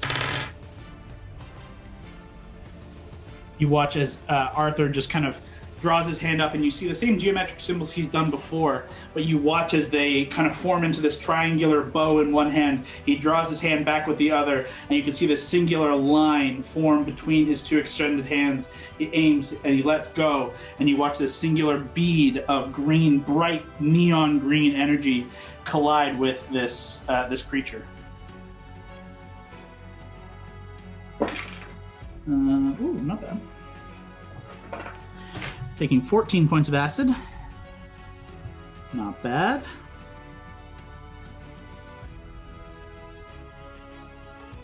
Oops.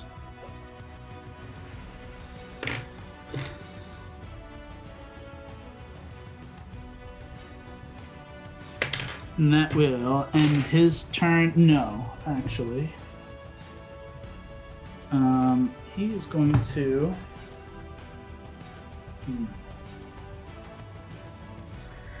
Needs to clear some space. He's going to try and Misty Step as far into the room as he can. Misty Step. Oh, he doesn't have Misty Step. Never mind. One of the other ones has it. Never mind, no Misty Step for him. He is going to just pull back into this space there to keep a lane open and end his turn. Arthur takes us to Gord. Mary, you are quickly to be on deck. I shall cast Steel Wind Strike. Okay, Oh, two things. shit. One, you've got to move forward to see your targets. So 5, 10, 5, 10, 15, 20, 25 puts you right there. So you've got enough movement to get up there. Now, Steel Wind Strike requires you to be able to physically strike them, I believe. Like, if they are up 30 feet in the air, I don't know if you can... I guess, is it a ranged or melee spell attack? That's the key. It says make a melee spell attack. So you would need to be in range of melee for them, as they are up on the walls and 25 feet separate from one another. You would have to either be spider climbing or flying or in some other way able to get up into 5 feet distance with them. They are technically up on the walls of this otherwise empty cavern. So unfortunately, I would say you cannot Steel Wind Strike right yet. Okay, then give me 1 second. No problem.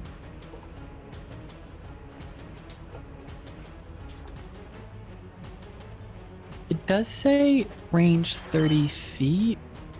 That's to cast the spell.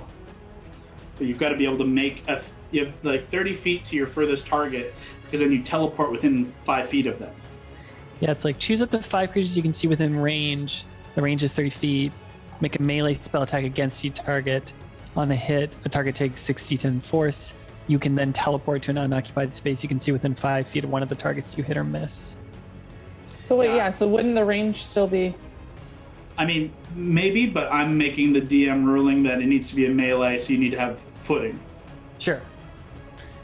If I'm wrong, I'm wrong, but Yeah. Well, we also can revisit teleporting it. right beside them isn't going to do shit because they're just going to fall. you are just going to fall away.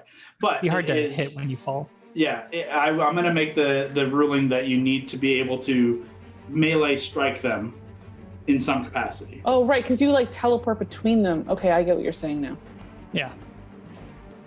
Okay. So you need to be able to actually land beside each of them. Exactly. I get it. Okay. That's my understanding of the spell. Instead, I will cast Snaptic Static. Ooh, Okay, so it's like a fireball, but of psychic. Which direction are you sending that? The one closest to me, I guess, on my left. That does would be have Hondo. in there. How much do you like never mind, Hondo, fuck that though? one then. The other one. Okay, you can see Hondo in the grip of its claw, but you can absolutely hit this guy. It would be 5, 10, 15, 20, so you will not get anybody else in the radius. So go ahead and cast a spell, and I will roll an intelligence save. Yep. You got it. That's a fail with a 3. Nice. Ooh, baby. So I roll 8 d6s now? Yes, sir.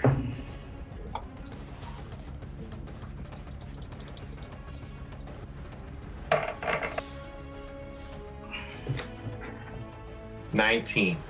Woo! Okay. 19 points to him.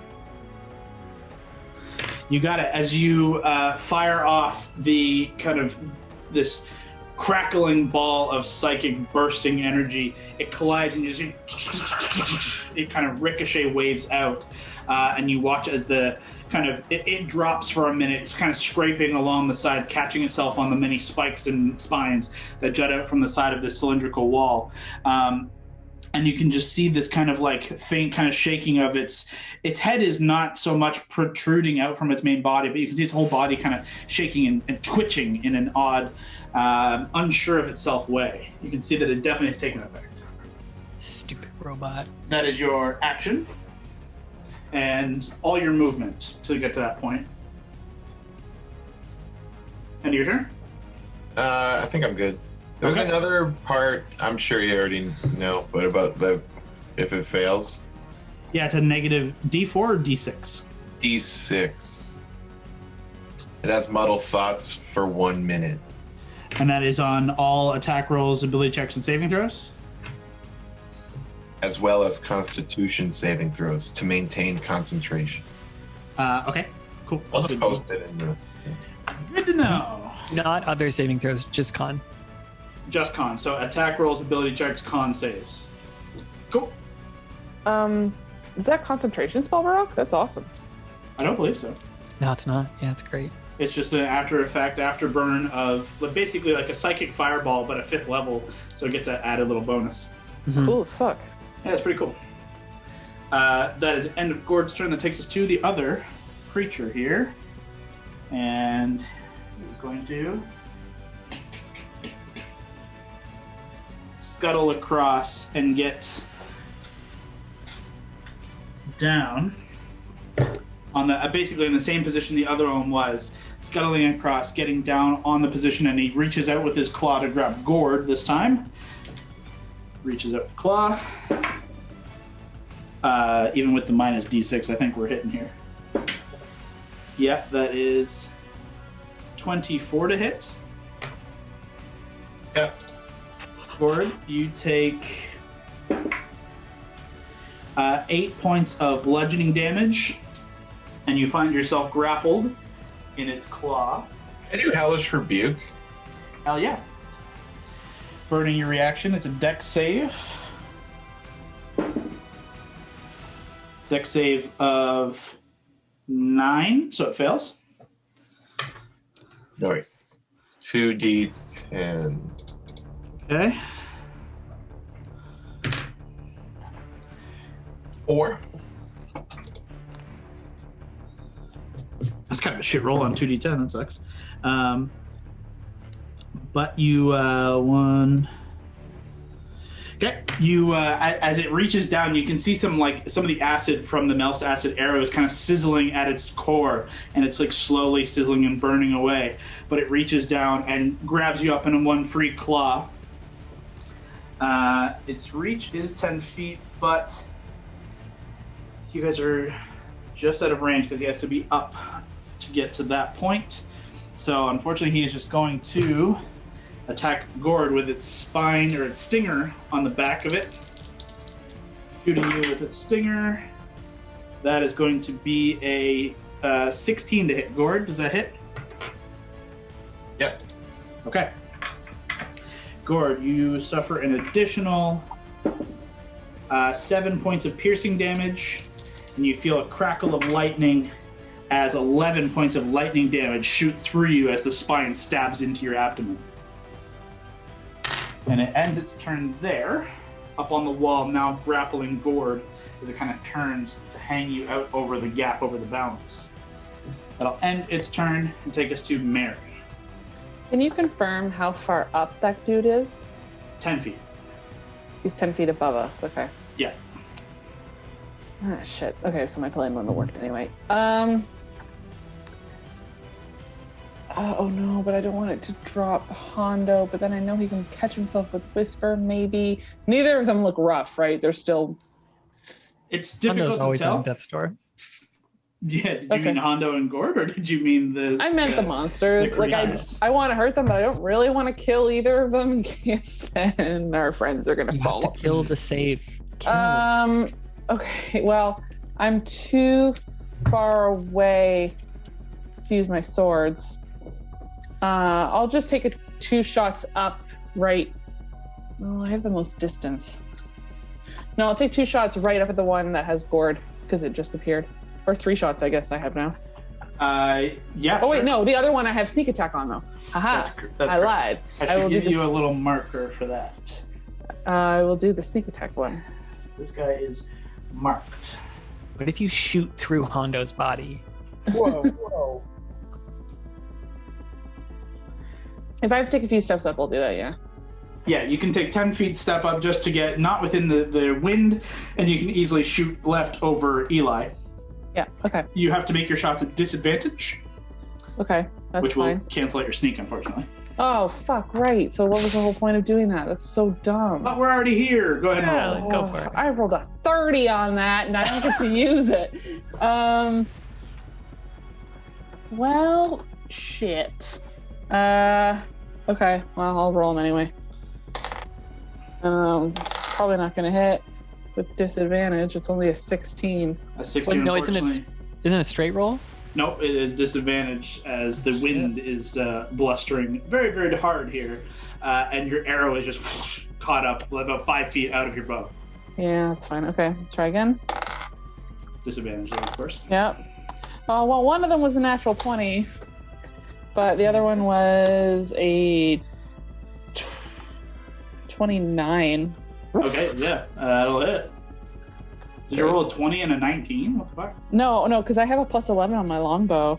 I rolled a 20 and an 18. Yeah, so Nice. it was one off. That's still crazy. Yeah, no, still, I know. Shit. Well, I rolled the 18 and then I rolled the natural 20, so it didn't really. Oh, I rolled trash damage though. It's only 10 points of damage. 10 points, and you see as it connects, but it doesn't seem to like wedge deeply into the plate of this construct. Mm-hmm. Shit. Okay, no, I'll just go for the third attack. I don't have anything clever I can dump on this. Actually, you know what? I may as well. I'll use, for my last attack, I'll make it a distracting strike. so that the next person who tries to hit it has advantage? Okay, go ahead. Last roll at disadvantage, unfortunately. Well, yeah, I'll see if I hit first, I guess, because I can do that later. Yeah, that'll hit. It's a 25. Yeah, that hits. Okay. And then it'll be distracting, so I got a little extra damage. And the next person who attacks has advantage on it. So I'll try to remember that. When that dude who Gord hit, I'm just realizing, attacked Gord, did he take away a d4? Yep. Or would it have not mattered? I rolled crazy high. Okay. What the fuck? Why does my damage suck? 5 plus 8, so 13. Okay. That's trash with a d8 and a d10. Yeah, you can see again your arrow piercing, but that's wrong. Sorry. They're very plain, non-magical arrows, and I'm also rolling like trash, so.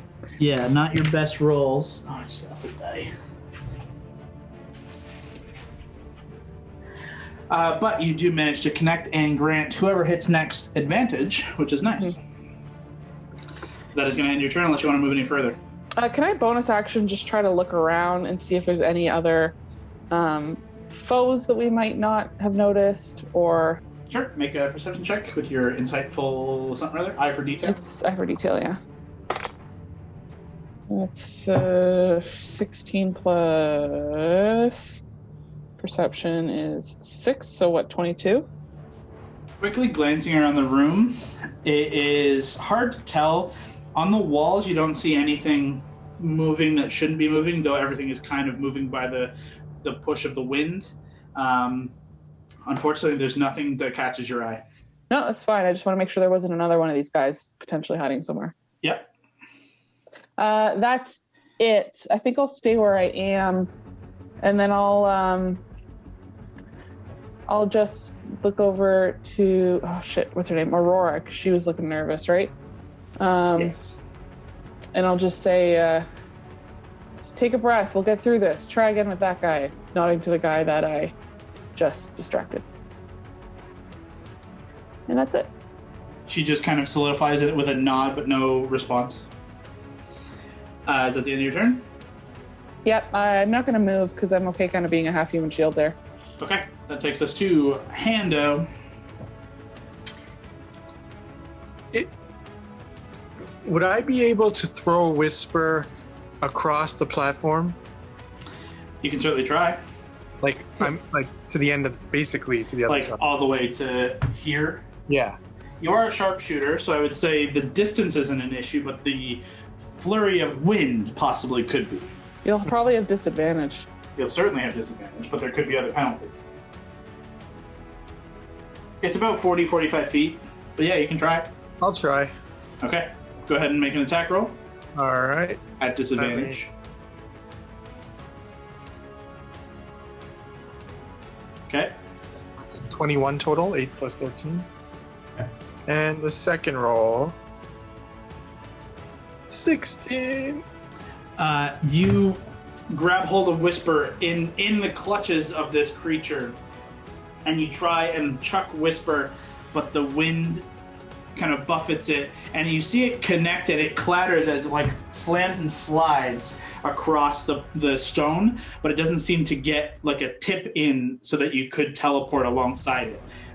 It just kind of hits where you want to, but not dagger point out, and it kind of clatters, and then it slides in and kind of hits against the side of the door before teleporting back to your hand. Thankfully, not lost, though unfortunately not connecting. So I can't teleport with it then? No, unfortunately. It has to connect, and it seems like you had to roll a little higher to get the dagger tipped down into the stone. It's a hard surface to chuck a dagger in a blizzard, you know what I mean?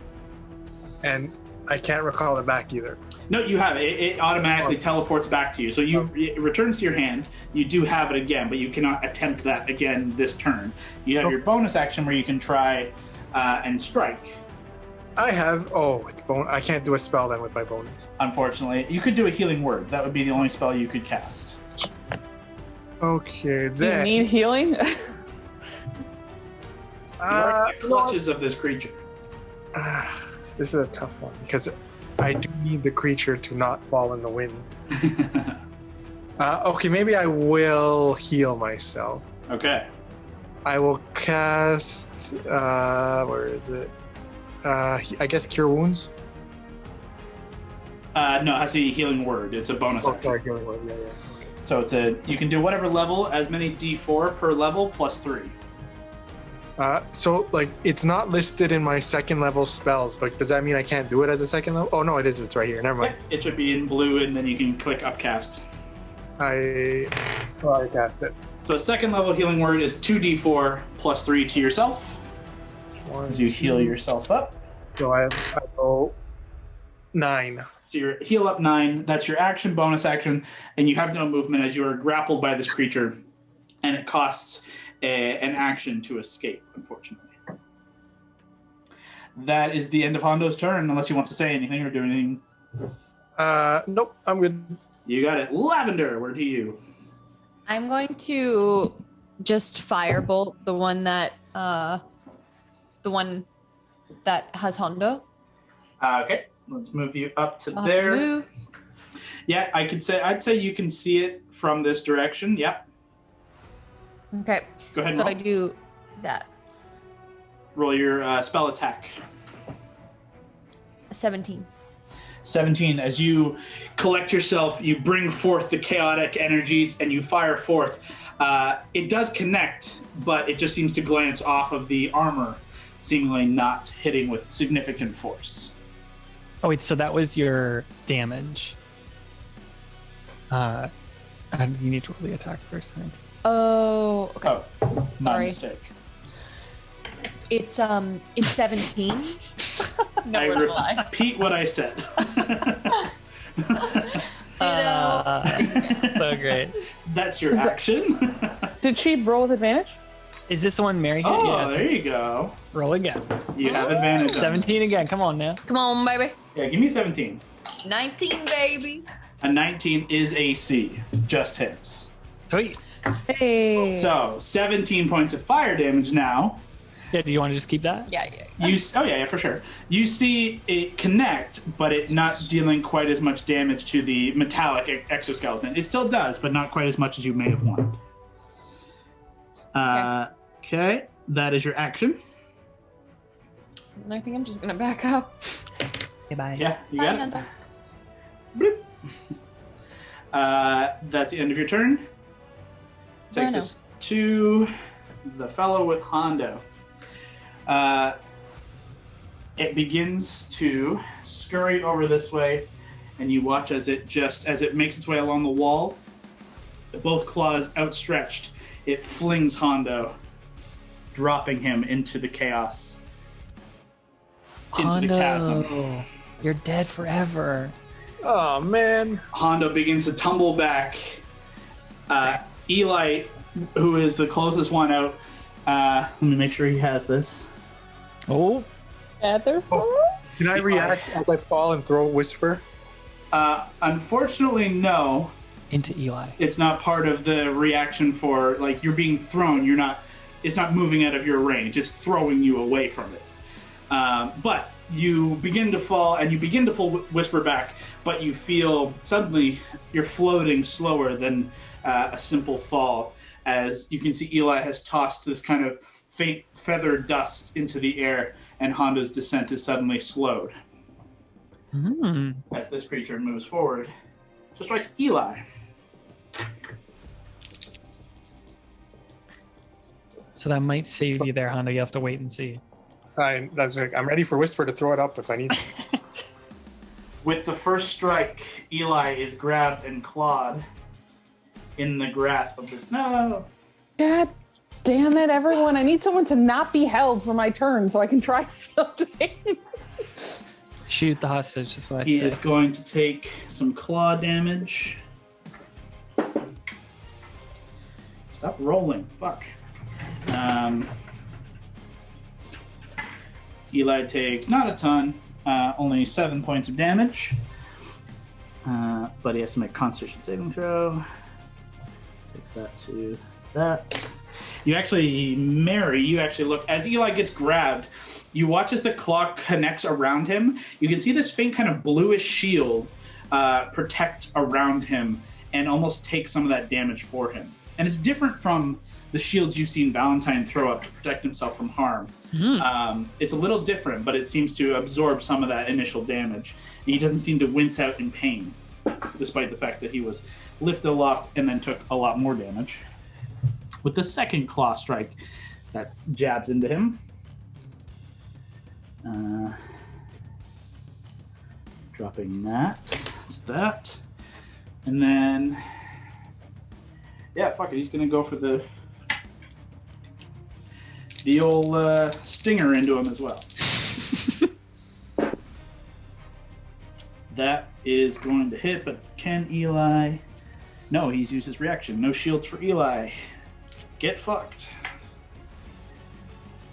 That is going to be more damage. Gone. Okay, got a couple of con saves. Give me 2 seconds here, and then we will go to Valentine. I'm ready for my turn. You got some clutch things? I gotta try and catch some things. Unfortunately, what a shit waste of a 7th level spell. Goodbye. Oh, fuck. Goodbye.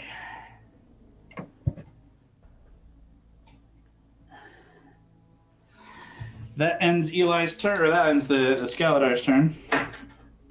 As Eli, with this, Mary, you watch with the stinger, it pierces into his, into around where his heart is. You hear, he just screams out in pain. This, small voice squealing in pain as you watch this kind of bluish arc just shatter around him. And the Skaladar holds its position there. Whoa. Takes us to Val. At the top of your turn, Val, make a dexterity saving throw. Me make a dex save? Yes, please. Sure. Ooh, pretty good. 23. You are just kind of leisurely, casually flying up in the sky, and all of a sudden you see from this little pocket a javelin in the shape of a lightning bolt shoot down directly in a just straight line down towards you. You rear back on Fern and pull back just to watch as it and slams into the ground below. What the fuck? You guys okay? A lightning bolt just burst out of there. And then I'll try and just go up to where that originated from, just to take a peek. Sure. Make an investigation check. Oh, not great. 13. You make your way up with relative ease with Fern's flying speed, but trying to find an empty space in the middle of empty space is kind of hard. And you're just kind of pawing out into the nothingness with no sense of urgency, no sense of direction. There doesn't appear to be anything here, just air. Huh. How far from this spot is the top of the tower? Top of the tower is... you're actually above the top of the tower by about 15 feet. And off of it, to the left of it, so to speak, by about another 15 feet. Okay. I'll just kind of try and hover here with Fern, and then I'll just turn to Auric and be like, if Lavender and everyone needs my help, can you tell her to tell you to scratch my shoulder? That's We're telepathic. Everyone can hear you. Oh, yeah, you're right. You know what, Auric? I'll just tell her myself. If you guys need my help, just let me know. There's a lightning bolt. Okay. That ends Valentine's turn. I won't be able to do anything, but I'll just know that maybe later I have to come in with a new party and get your bodies. That's my turn. Ends Valentine's turn. Takes us to Eli, who is caught in the grasp of this thing. Actually, Kyle, do you mind? I'm just going to heal myself. I'll throw a level. You can do a bonus action, but you use your action to investigate the space. Then I'll just wait. That's all good. It's good. Let's see. Eli is going to...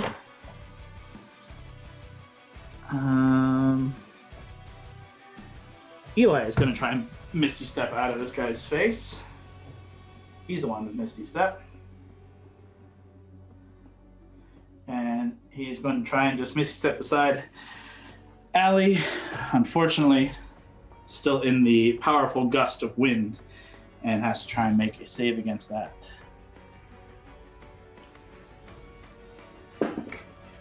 Oh, Eli, look at you. Natural 20 on the strength save. Eli, little gnome strength. He teleports, and he, again, kind of like Allie, low center of gravity, low to the ground, almost gets lifted up, but he grabs onto like Allie's like shin plate and holds onto you with like a second hand, grabs onto you, and just holds on, and like a kite is being kind of lifted off the ground next to you, but pulls down and lands and kind of squats down almost half prone to like hold on beside you. That was his bonus action. Second level Misty Step. He is now going to... oh yeah, he doesn't have any damaging cantrips. Classic Eli. I'll just do a first level magic missile. And you just see Eli just collect some, like the quickest magic missile and just fire 2 at either side. But you watch it impact with no effect. Eli, over the telepathic connection, says, "These things they're well protected against us magic folk. The elements seem to have no effect, or at least some of them. Good luck." Ends his turn. That takes us to Allie. At the top of your turn, Allie, I need you to make a strength save. Okay. Oh, 20. Yeah, that's a success. You managed to hold your ground. You're sturdy. You're strong. You're good. Okay. Am I within range to hit anyone with a hammer? You are not within melee, unfortunately. This guy, Okay. Both of them are 10 feet up and 10 feet away from you. So they're both out of melee, unfortunately.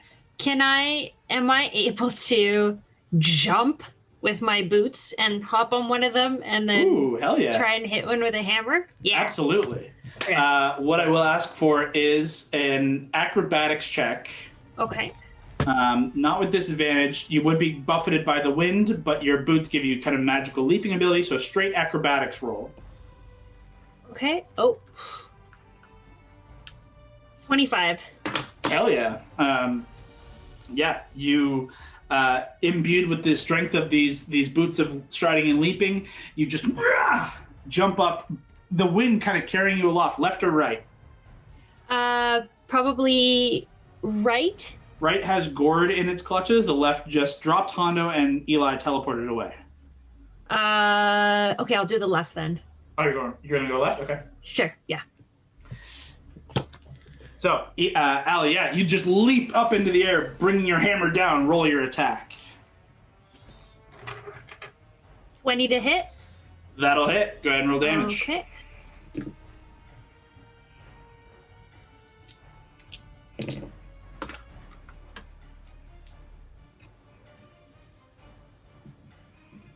And keep in mind, you're not raging, so no Yes. rage bonus, Okay. which is only a couple points, but still. 15 damage. Okay. Seems to take a significant beating there. As you come down hard with the hammer, it just like rings and you feel one of the plates dent beneath your hammer as you're kind of holding on now, like rodeo style. You have your second attack. Okay. Sick. Such a good visual. 18 to hit. That misses, unfortunately. As you are holding on rodeo style, it does try to buck you ever so slightly, and you swing and you connect with, but glance off of one of the curved plates of its back, attempting to try and smash its head in. Unfortunately, missing, but now in a pretty good control and a good position on its back, holding firm. We'll see what happens. Okay. That is your action bonus, or no bonus. If you want to use a bonus, go ahead. But that would be all your movement and your action. And you could, in theory, if you wanted to, respond telepathically to anybody. Okay. Can I rage? Absolutely. Why Just not? to be Yeah. safe? Okay. Yeah, I'm going to do that to be safe. Yeah, bonus action, you fly into a rage, protecting yourself and just kind of loving this fucking crazy bullshit you're in the middle of.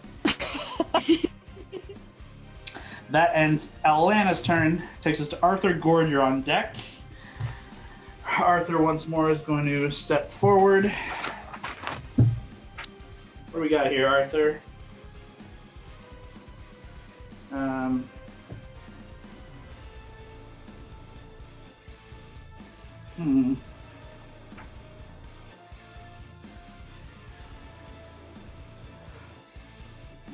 Oh, that's what he's going to do. That's a great idea. Mary, he looks to you and says, well, this is more your game than mine. And he taps you on the shoulder and suddenly you feel yourself lighter, like a feather, flying even. He casts fly on you. Don't have to summon the Pegasus anymore. He looks to you and says, go get him, Tiger. And then he kind of tucks back inside. He's definitely not getting a recommendation off of that.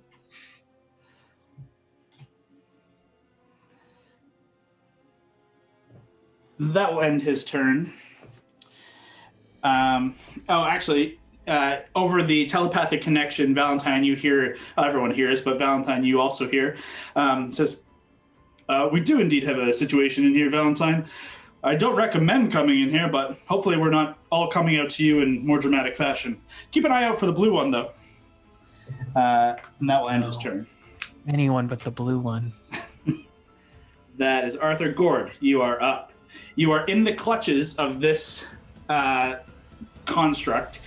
You can use an action to escape the grapple, or you can do some other cool warlock shit. Go ahead. I will cast Oh god, I fucked it up. Investiture of Flame, whatever the fuck it's called. Ooh, Investiture of Flame, okay. Investiture of Flame. You guys watch, basically only Mary, Eli, and Allie, if she's paying attention, sees Gord just in the grip of this claw ignite in his Ghost Rider style flame. Dope. Gord, you are concentrating this. I will keep this in mind just for your as a player. You are currently grappled by this guy. If you take damage, it will force a concentration check, and those concentration checks could drop this spell. Obviously, you have plenty of other cool things at your ability, and con saves are pretty good. Could save you, but you are in the claws of a creature. Just keep that in mind. Yeah, that's fine. Absolutely. You ignite yourself with flame. That is your action. Anything else? Well, I'm wondering if you can use your action to create a line of fire 15 feet long. Can I still do that or not? Because my action was to... Yeah, so your action is to ignite the flame around you. So at the top of the creature holding you's turn, it will take fire damage while holding you. And then on your next turn, you could use your action to create that line of fire. Okay. So anything for a bonus? Or are you good? No, I'm just going to stay there. You got it. It should take 1d10 fire damage then. It does. So go ahead and roll that because it's now its turn.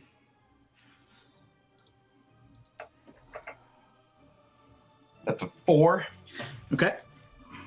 You can see it not reacting too horribly to the fire. It seems to be somewhat protected from some of these elements as its constructed nature protects it. But nonetheless, it does take some damage as you continue to burn in its presence. And it uses one claw to reach down and try and strike Mary.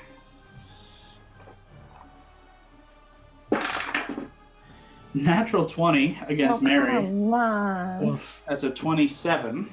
Yeah, my AC's a 20. I'm flying though. You are flying, but now grappled. Oh, fuck. And I mean, that's pretty funny.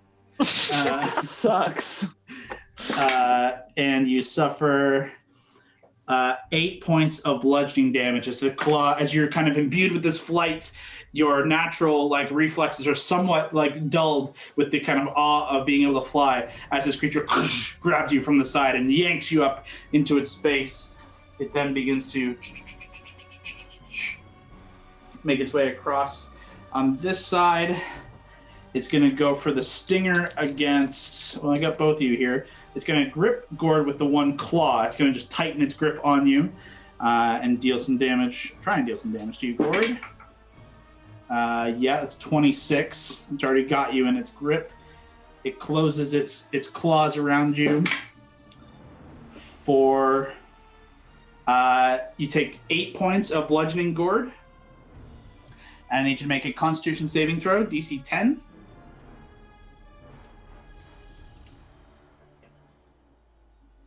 $17. Yep, you maintain concentration on your investiture. And 1 or 2 Mary, 3 or 4 Gord for the stinger. Mary. That's fair. Stinger comes down to strike against you. That is a 20 total. 20 is my AC. Unfortunately, you suffer 5 points of piercing damage and 12 points of lightning damage as it jabs you in the side, just like connecting right beneath the lower rib of your right side with this pincer, this stinger, and then injects lightning in through it. That'll end its turn. Take us back to the top with Mary. All right, I'm gonna be all pissed off that it just fucking hit me. I'm going to swipe out with Mage's Bane. Good.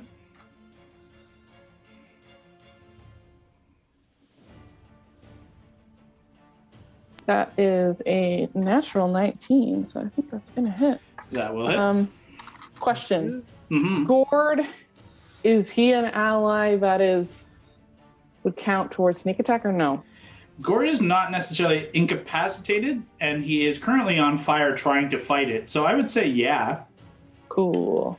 I'm also going to use a disarming attack to try to make it drop an item of my choosing, which is me. Sure, I'll allow that. So I can be flying again. Yeah, so what is the save on that? It's strength, so it's probably pretty strong, but Strength save, DC of... I can't remember. 1 second, I'm trying to find it. Actually, it's pretty good. This was a 21 total. Oh, yeah, it's a 19. I think it's, 19 or 20, so 21 Yeah. total. Manages to hold on as you bring the butt and kind of half the blade down in this kind of awkward angle, striking outwards towards the claw to try and knock it free of you. How much damage? It's a lot. 1 second, I'm just counting. Okay. That's 27 plus 8. What is that? 27 plus 8 is 30. Sorry, that's 34. 33? 30. Did I do it? 35. Damn it. Okay, you can see it. It looks a little hurt with that. Cool. I'm gonna hit it again. I mean, I'm right here. Yep. It's a Oh wait, 7. sorry. 1 second. Just want to double check that grapple doesn't give you disadvantage. Nope. Go ahead. Cool. 17 plus 11, so 28. That hits. Oh no, plus 13. I'm looking at the wrong thing. That hits. Okay. Fuck it. Let's try to make it drop me again. Yeah, for sure. Only have so many of these, but we may as well. I will. I have so much better. These damage rolls are actually decent. 9, 10, 11, 12, 13, 14, 15, 16. 25 points of damage. Oh shit, I forgot Psychic on the last one too. 1 second. Mm-hmm. So I'm just gonna roll this twice and add it. Just add it to this one. 30 for this one then. Okay. As you bring the sword down for a second strike. Oop, sorry. Wrong guy.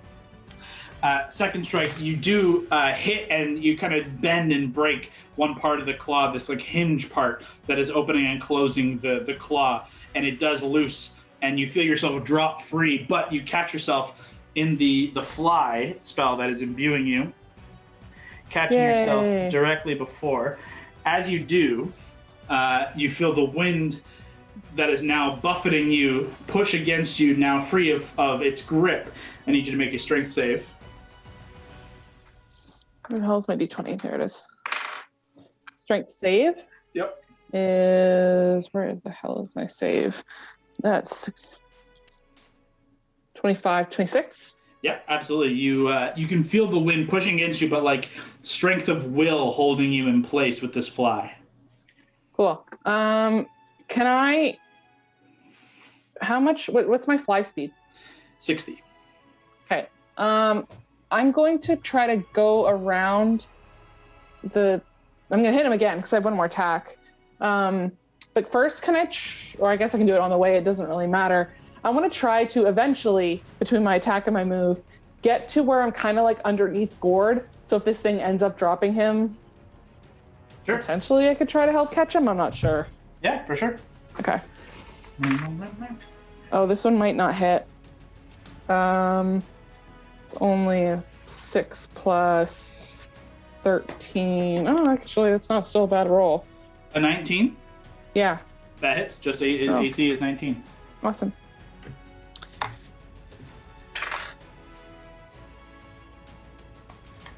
$16 points damage. Okay. Yeah, as you have dealt some significant damage to this thing, you can see its hinges are kind of are failing, and it is moving more clunkily and not quite as smooth and powerful as it once was. Looks pretty hurt after like 80 points of damage. I don't really have anything specific I want to use my bonus action for. Maybe I'll just use it to try to see. I never saw what happened to Hondo. Oh, yeah, as you kind of turn back without rolling, but we'll say is your bonus. You watch as Hondo just dips below, like you can see down underneath the bridge. Hondo is slowly drifting towards this kind of faint, dark emptiness, and you watch him slip through it at the last second. Just kind of slowly falling. Or just about to, I should say. Yeah, shit. All right, I'll just look down at him and say, fuck, if you need to get up here, you can hit me if you need to. Half regretting what I'm saying as I'm saying it. Okay. And that's it. That's my turn. You holler through the wind. Hondo, you hear that. You are just about to slip through this darkness. You can feel the faint cold as you're kind of falling back on your butt and your back. You do have your turn before you slip through. I'm definitely going to use it. Go ahead. And I'm gonna throw Whisper. And can I see anyone, or is it just I have to throw it and hope it hits them? You can see, I'd say you're kind of falling over here. So I'd say you can see this Scaladar, and you can see Mary underneath. Like you could throw beneath and try and hit Mary. You cannot see this guy. You can't see anybody on the bridge, and you can't see up here. So this guy or Mary. Those are your only two options. I'll hit the guy. I don't want to hit Mary. You got it. Go ahead and That's very nice of you. attack roll. We need you. All right. Okay. So that's 20. That hits.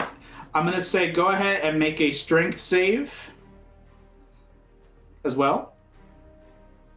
A D20 as well? Yeah, plus your strength save modifier. Ooh, I don't think you're going to save that one. But go ahead and tell me what it is. Strength save is 3, so 10. Okay, so go ahead and roll damage for your strike. As you are kind of falling slowly back, you throw Whisper with all the strength you have left in you, as you're kind of like in this weird falling position. You throw it fighting through the wind, but you're so adept and so in tune with this blade, you see it slip through like shadow and strike into the belly of this creature from beneath. Go ahead and roll damage with sneak attack, as Allie is atop it, distracting it, giving you sneak attack. Yeah, got it. All right. Pretty cool, pretty cool. So it's 66 plus 3d4. And you could throw your psychic blades if you felt like it. 3. Yeah, I'll throw my psychic blades. That's another 2. What is it, D6? 2d6 psychic, yep. Yeah. As long as you got the inspiration spots to burn. I believe you do. I think I do. Where would I? It's on your features and Yeah, traits. I have one more. So I guess that's Yeah, burn. Okay, so Total damage. total is 43 plus. 8. Wait, Whisper's attack modifier. I have to the attack modifier. It says plus 8. plus 8. So 51 points. Oof. Nice, pal. Yeah, that is a significant blow, Hondo. As you teleport along shadow, just striking through like a black shadow flame arrow, you connect and you just stab in, and the underbelly of this whole creature just crunches in, seemingly in pain, as it kind of ripples across it. As you grab, you're trying to reach out to grab hold of its leg. You grab hold of its leg, but the wind kicks you out, and you spin and tumble, holding yourself on the edge of the platform with Whisper, just stabbing it into the ground. You skid across, holding still. You're prone on this platform, and I'm going to say that would be your full movement to hold on to that landing, but you've managed to scrape in and hold that spot. You are currently safe. That was pretty cool. Fan art. Explorers D&D. Send us that. I'm reaching up. Pull me in, someone. Wait, say it again. You kind of cut out. And as I said, he's pull me in, someone. Oh man, no. You're cutting out. It's too much for the game. Want to say it again? Say it one more time. Pull me in, someone. Hondo reaching out. Someone save him. Oh, it's still. Pull me in. Nah. That'll Can't end hear you, Hondo's pal. turn. Sorry. Having them talk so much. Lavender. That takes us to Lavender. Unless, wait, Kev, did you have anything else, or is that the end of your turn? I believe it's the end. Action bonus movement. Yeah, that's it. Lavender to you. That's it. I'm like super annoyed that these the fire stuff hasn't been that effective. So I'm gonna do third level magic missile on the big bag closest. Left or right? This guy? Yeah. You rush out, and as you conjure up, wow, magic surge. This is through the wand, though. Oh, never mind. Don't worry about it. But unfortunately, as you conjure up the magic missiles and you fire them through the wand, you watch the magic missiles connect but shatter on impact, seemingly immune to force. Oh my god, these fucking spiders. How upsetting. Yeah, these guys are... That doesn't count for that. Oh, right. So, unfortunately, it does take the charges of the wand, but it does not deal any damage. Okay. Well, shit. she pissed. There's not much else I can do. That's your action. You could pull Hondo in. Would she have to crawl out there, though? Oh, he's not too far. No, you had to move up beside him. Can you hear me now? Yeah, we can hear you. Don't interrupt, Honda. We're Yeah, just so I was just important. pull me in. Okay, I do it. Okay. With the rest of your movement, you reach down reluctantly, drawing Hondo back from the edge. Yeah, I tell. Oh yeah, and Orc's not with. Orc's with me. Orc's with you. Yeah. Yeah, Okay. Orc's outside. Okay. You can drag this asshole. Anything And then else? I say, left? hey, you owe me one. I'll be collecting soon. Always pay my debts. Do you though? Thank you, though. Thank you. That ends I am- Lavender. Takes us to Aurora. Aurora, what are you doing? Girl, what are you doing? Let's Did see. she go last time and I missed it? I think I skipped over her accidentally, but it's okay. Okay. You guys are doing more cool stuff anyways. She was kind of like stunned and unsure as to what to do here, but with your words of encouragement, she does manage to step up side, look over to the one that has Gord in its clutches, and you guys watch as like darkness seems to kind of quell around her, and her whole form goes incredibly dark, except for this small kind of flecks of white across her skin. Her eyes go stormy, and she just clenches her fists, and you watch just like this faint kind of storm of psychic energy brew around her head, and then reach into this creature across. Cool. Let's see.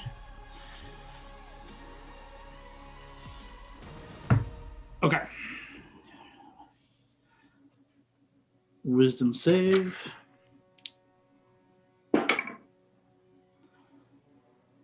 It's a fail.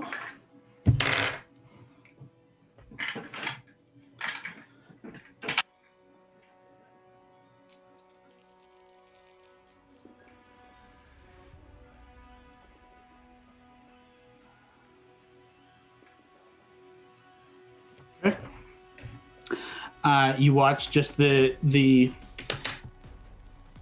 energy around this creature, where it was already kind of jittery and pained, almost shrink even further. Its like legs hunch close to its body. It brings its body close to the wall, pulling Gord alongside with it, as it seems to suffer some kind of effect. But it looks very, very hurt. Good job, Aurora. That'll do her. And that is concentration.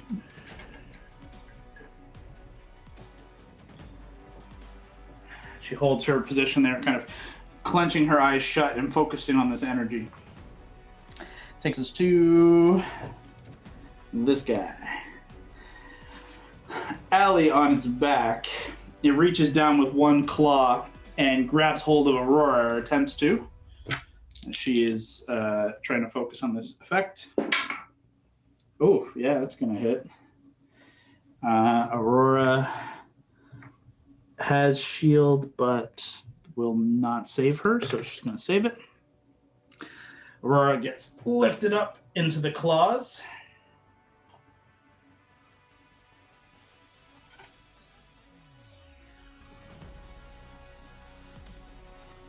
Suffering. Ba-da-da-da. Oh, that's not bad. A little bit of damage. Con save. Good. But the second claw is going to rake across its back and try and grab Alana to try and pull you free from riding it, rodeo style. Okay. That is a 17 to hit. That hits, yeah. Okay.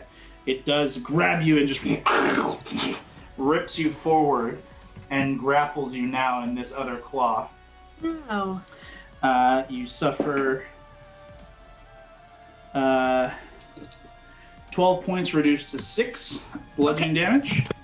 And then the stinger is going to come up and strike you as well. Or attempt to. That is going to be a lot to hit. 23. Yeah, that hits. Gonna hit. You suffer 10 points of piercing reduced to 5. Okay. And 15 points of lightning reduced to 7.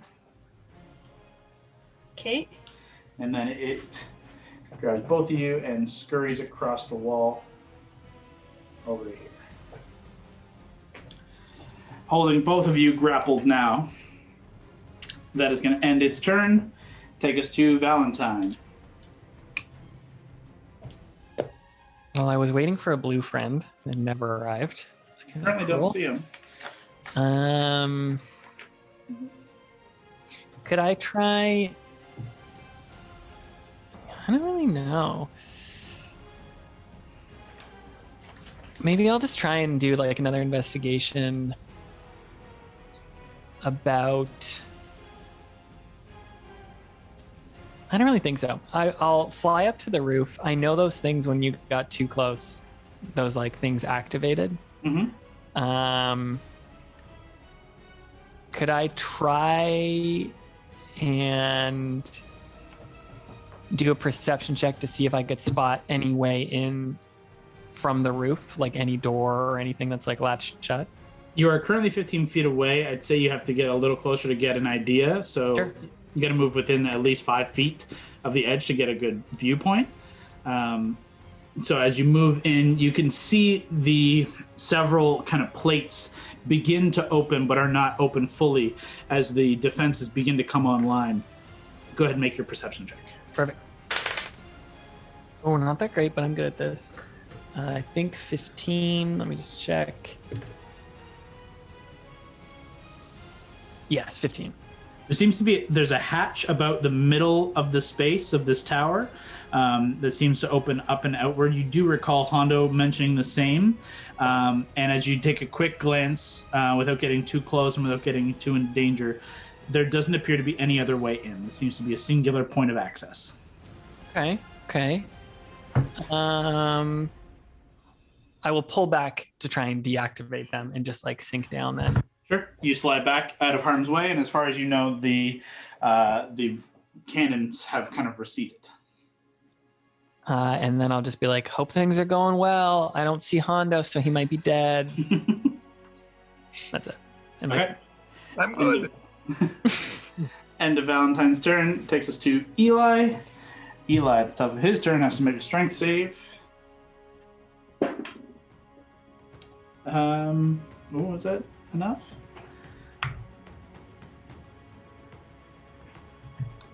Is not enough. Eli, Mary, you watch as Eli is thrust off and begins to plummet. Eli casts his own feather fall to catch himself and is kind of falling and plummeting about like in that line with you, but about at this point 10 feet down from where you're standing or flying. But he suddenly slows his descent. No, my pencil. And it's kind of slowly descending, but not gone yet. He calls over the earphones of just like, or the telepathic connection, just says, we need to get across, or at least turn this wind off. And he attempts to dispel the wind. See if it has any effect. These guys are all just dispelling machines. They are. You watch as Eli reaches out with his arcane magics and whoosh, you see the wind does die down. It's not fully done yet, but it seems to have slowed in some way. And he calls out, 50% success. Pretty good for the wild cards. That's going to end his turn. Takes us to Allie. Okay. Is there any way, since I'm in his claw, can I break out of it? You can use an action to break out. Okay. You can also just attack while in his claws. Oh, really? Okay, I'll do that then. There's no penalty. It's just he's clutching you, he's holding onto you, so you have no movement unless you break out. But if you're happy just to hang tight and just smash the shit out of him, go ahead. Sure. All right. 19 to hit. Just hits. Oh, perfect. Okay.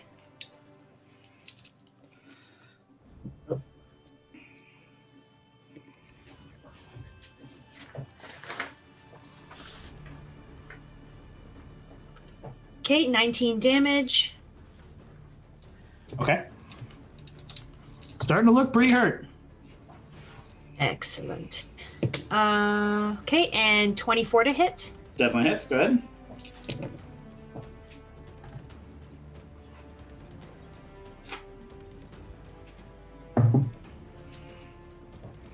$15. 15 points of damage. Okay. Yep. Yeah, it's starting to look pretty hurt, but not quite done yet. That's 2 hammers. As you bring your hammer up over top, you're just hammering at the claw, holding you, and you can see it's bending and breaking in ways, but still managing to hold tight for the time being. That's your action. Anything for bonus? Nope. I think I'm okay. Okay, then that is going to end Allie's turn. Take us back to Arthur. Arthur's concentrating on a fly from Mary, so he's not going to do anything crazy. But he will reach out and cast a ray of frost at the one with Gord in it. I'm trying to Ray of Frost it. Yeah, that'll hit. Ray of Frost, I think. That's not bad. That's kind of average damage. Nothing crazy. But that one looks significantly hurt. The one holding Gord, it is barely holding on. And that is going to... Arthur is actually going to push forward here. As you can now see, this section of wind, this gust, seems to have been dispelled by Eli's attempt. And Arthur calls out that this side seems fine, but there's still something on the others. Be cautious. Ends his turn and takes us to Gord. You are still in the clutches of this Skeletor here. What do you do? I will cast a line of fire. Absolutely. Is it a save or roll damage? What happens there?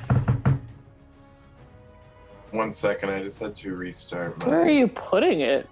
I mean, We're just not going to murder all of us. straight up the wall, I assume? Into the creature? Well, I can put it exactly where I am because I'm immune to fire. Yeah, so he can just basically create it like through himself like this way. Yeah. That's cool shit.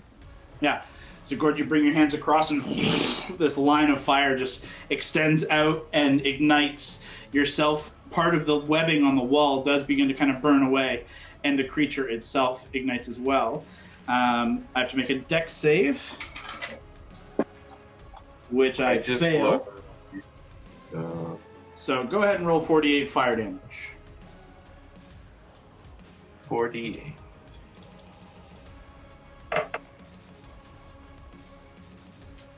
$14. Okay. Yeah, wow.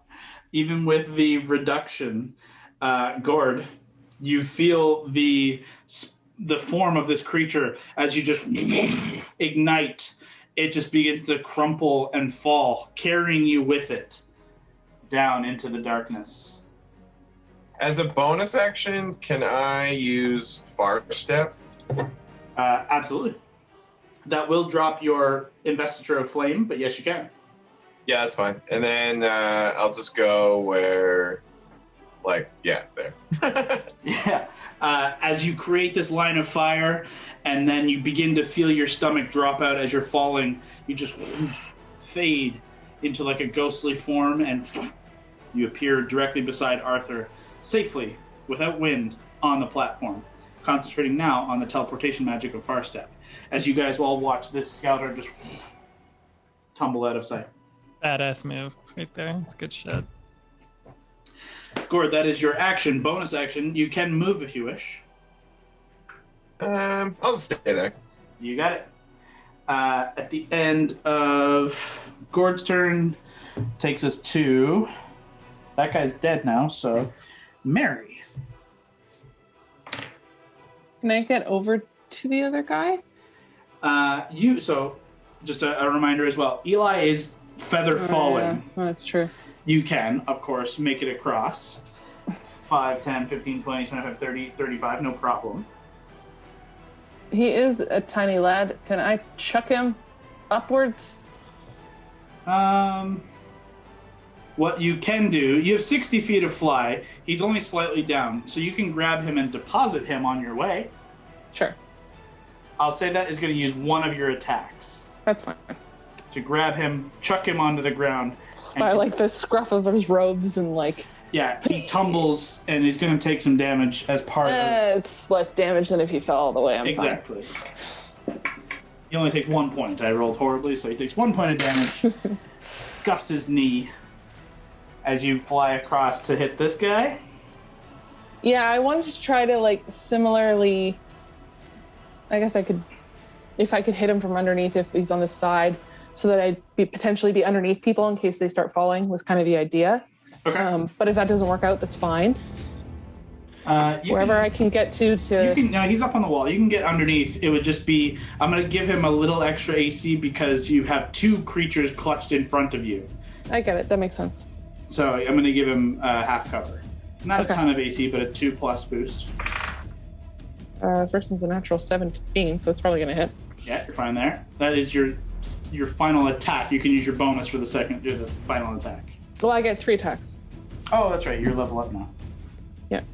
So I'm just going to roll both the attacks, if that's okay with you. Yep. And the first one gets sneak because he has my little sneak thing on it. Yep. Second one's not going to hit, I don't think.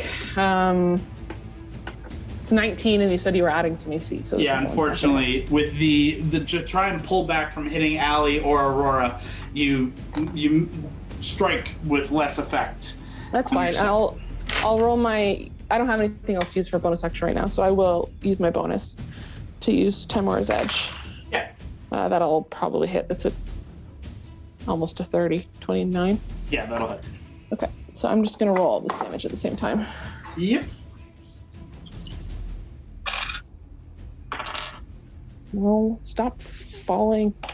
Thank you. So that is it's 14. That's 20. 14, that's 19.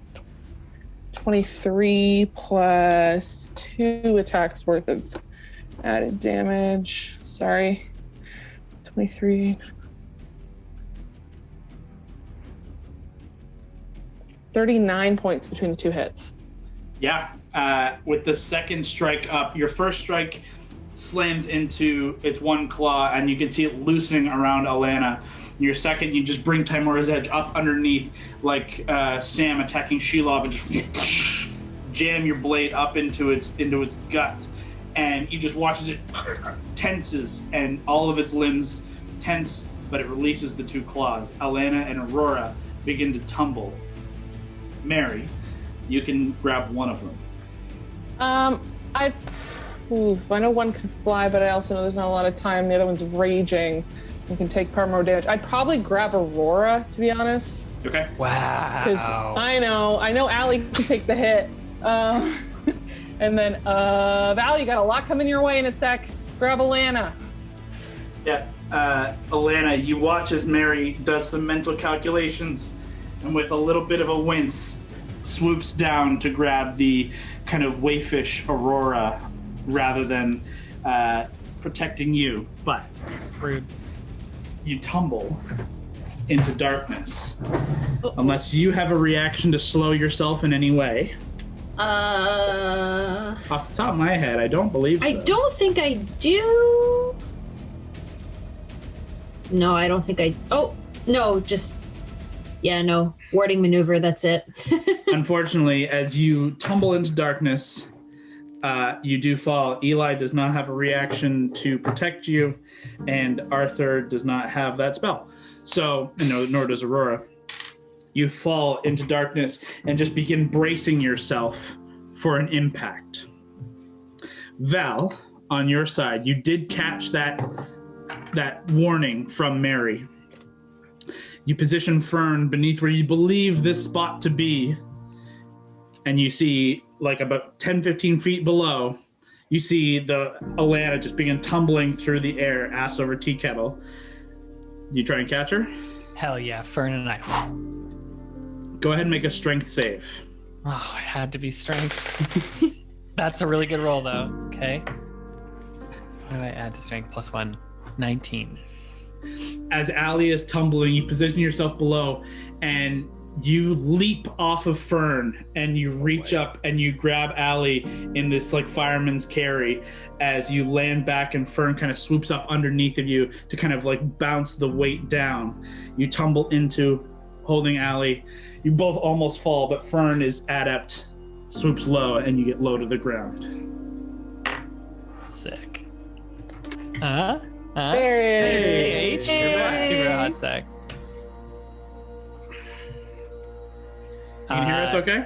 Yep. Okay. Jumping back in. Continuing on. You want to lead that? Yeah, no, we're... I will, if I no real catch cut. Raleigh, I'll give her the quickest kiss in the world. and be like, I should have done this in the Feywild. No regrets, but I'm not there to see it. No regrets, but no one else knows it happened. That's right.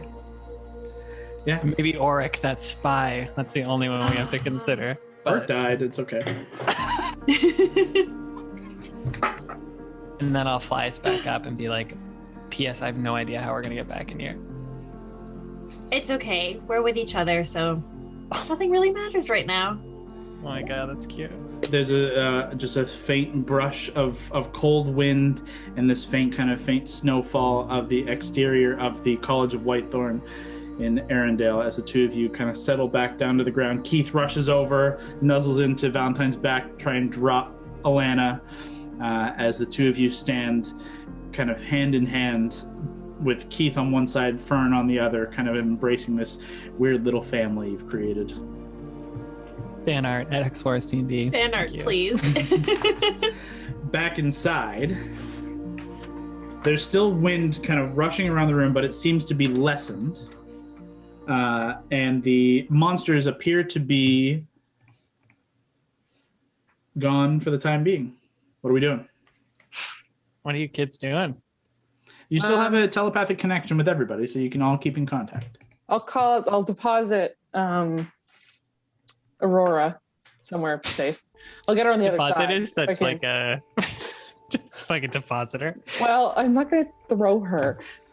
Gently. You gently set her down on the side that is now free of wind, though you can still tell on the other side there appears to be another gust continually pushing wind around this room. So it's not fully done yet, but this side appears to have been dispelled and is safe.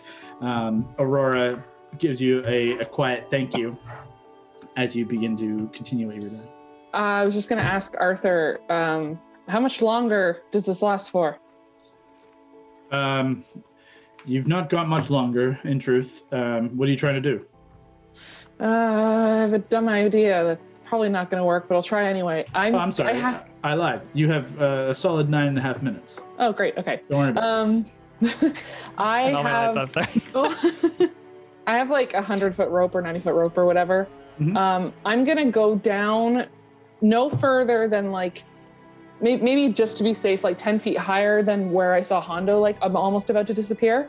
I'm just going to try dropping a rope down into the darkness and seeing if they see it or if it gets like cut off or anything like that. And I'll just let them know, say, I'm trying something. Let me know if you see it. That's a cool idea. Mary begins kind of unraveling this rope, and slowly you get with, like, you can see that, Mary, as you kind of fly down, there's no like floor here. It's just kind of this shadow that begins to kind of, it creeps up the side, but in the middle it's just abyss. And you lower the rope in and you just see it kind of disappear. And as you guys outside hear this over your telepathic connection, you do just see the kind of swirling tail of a rope begin to slowly descend. Does it like, I was like, is it there? Do you see it? Wow, I think that actually might have worked. I don't know. By the way, I caught Brawley. By the way, she's not dead. I caught Brawley. Thank God. You know. I felt a little bad about that. Try tying something to it, and I'll see if I can yank it back up, see if it's safe to come back through. Or get Auric to grab onto the other end. Look at Brawley. Look at myself. Look at Auric. Okay, we have an idea.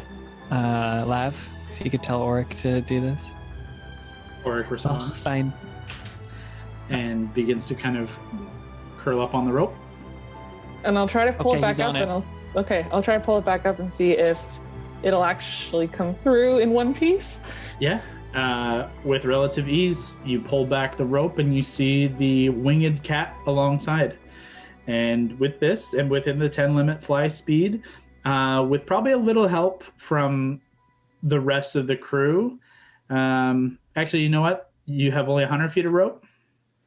That's all I have, but I'm sure I could borrow some more from other people in the party. What I'm going to have you do is make just a straight strength check for you, Mary. Okay. 15 plus... I think my strength's only 3. You also have your rod, too. Yeah, that was my other thought, was using the immovable rod to help anchor it. But, like, I imagine I need to pull them through this, like, pocket dimension. Yeah, you have to... What you find is that they can't climb up, but if you pull them up, you find that they will come back up into the space through almost like opening this pocket that didn't exist when Valentine, you were checking in. You can't be sure you checked this specific section of air, but with this direct tie, I'd say for sure that Mary, and with some help from others as she gets you up and through, within the fly time, within even a couple of minutes and still having some time to spare, Mary pulls Valentine and Alana back up into the inside of the college. That was a cool idea. I definitely did not expect that to work. Why do your faces look weird? Huh? No, it's cold out. It was the fall. Yeah. Okay, cool. She fell. Let's keep going. You don't really believe that, but it's okay. Could that stone I found, that one that Brawley also has, is that not like a teleportation stone? No, it's a Ending. communication device. Oh, I have a feeling I might be able to talk to your friend Raymond, but let's save that for another time. I was thinking the same. Let's move through before this wind picks up again. Let's do it. Well, before we do, there is still wind on this side. We can attempt to dispel it again. Eli, I know, seems to be running a little short on strength, but I can give it a shot. Arthur says. Well, which direction is the wind coming from, Kyle? Is it going side to side? Okay, I have another idea. Who has shields? I have obviously my shield. Yeah, how many people have a shield or a shield-like object? That would be Valentine and Valentine alone. Cool. We could try to use a shield and the immovable rod to try to block some of the wind, or at least like provide some shelter so that people could potentially try to get by, or like walk people by using that. It'll be time consuming. It might save a spell. Arthur puts a hand up and says, I have some to spare. Okay. Because this would take a long time and it'd probably be exhausting. Yeah, this sounds very convoluted. No offense. It's a wise plan. No, that's fine. It's a lot of work. Whereas if this works immediately, we don't have to think about it.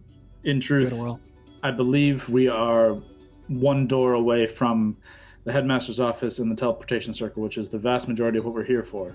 Yes. Beyond, hopefully, what we're looking for in presumably the headmaster's office, or possibly in his private quarters, is a ring. The headmaster's ring. Provided Raymond hasn't absconded with it, and he shouldn't have, it can't go much further than the tower itself. The ring controls most of these defenses. If we can acquire it, we can wear it, we can shut down some of these protections and return it to our control. So once we find that, we should be free and clear to do as we please. So let's hope we're nearing the end of our adventure here. Let me try this. He steps forward and begins the casting of a dispel magic on this wind here.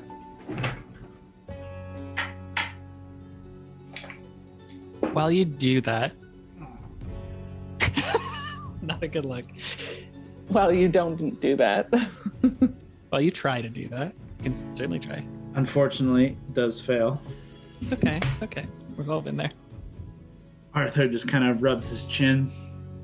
Just kind of this, like scratches his belly for a second and looks to Eli and says, I apologize for ever doubting you, but this is your area of expertise, and I know where you're at, but if you can, it may be easier to do it this way than to try and use a shield wall.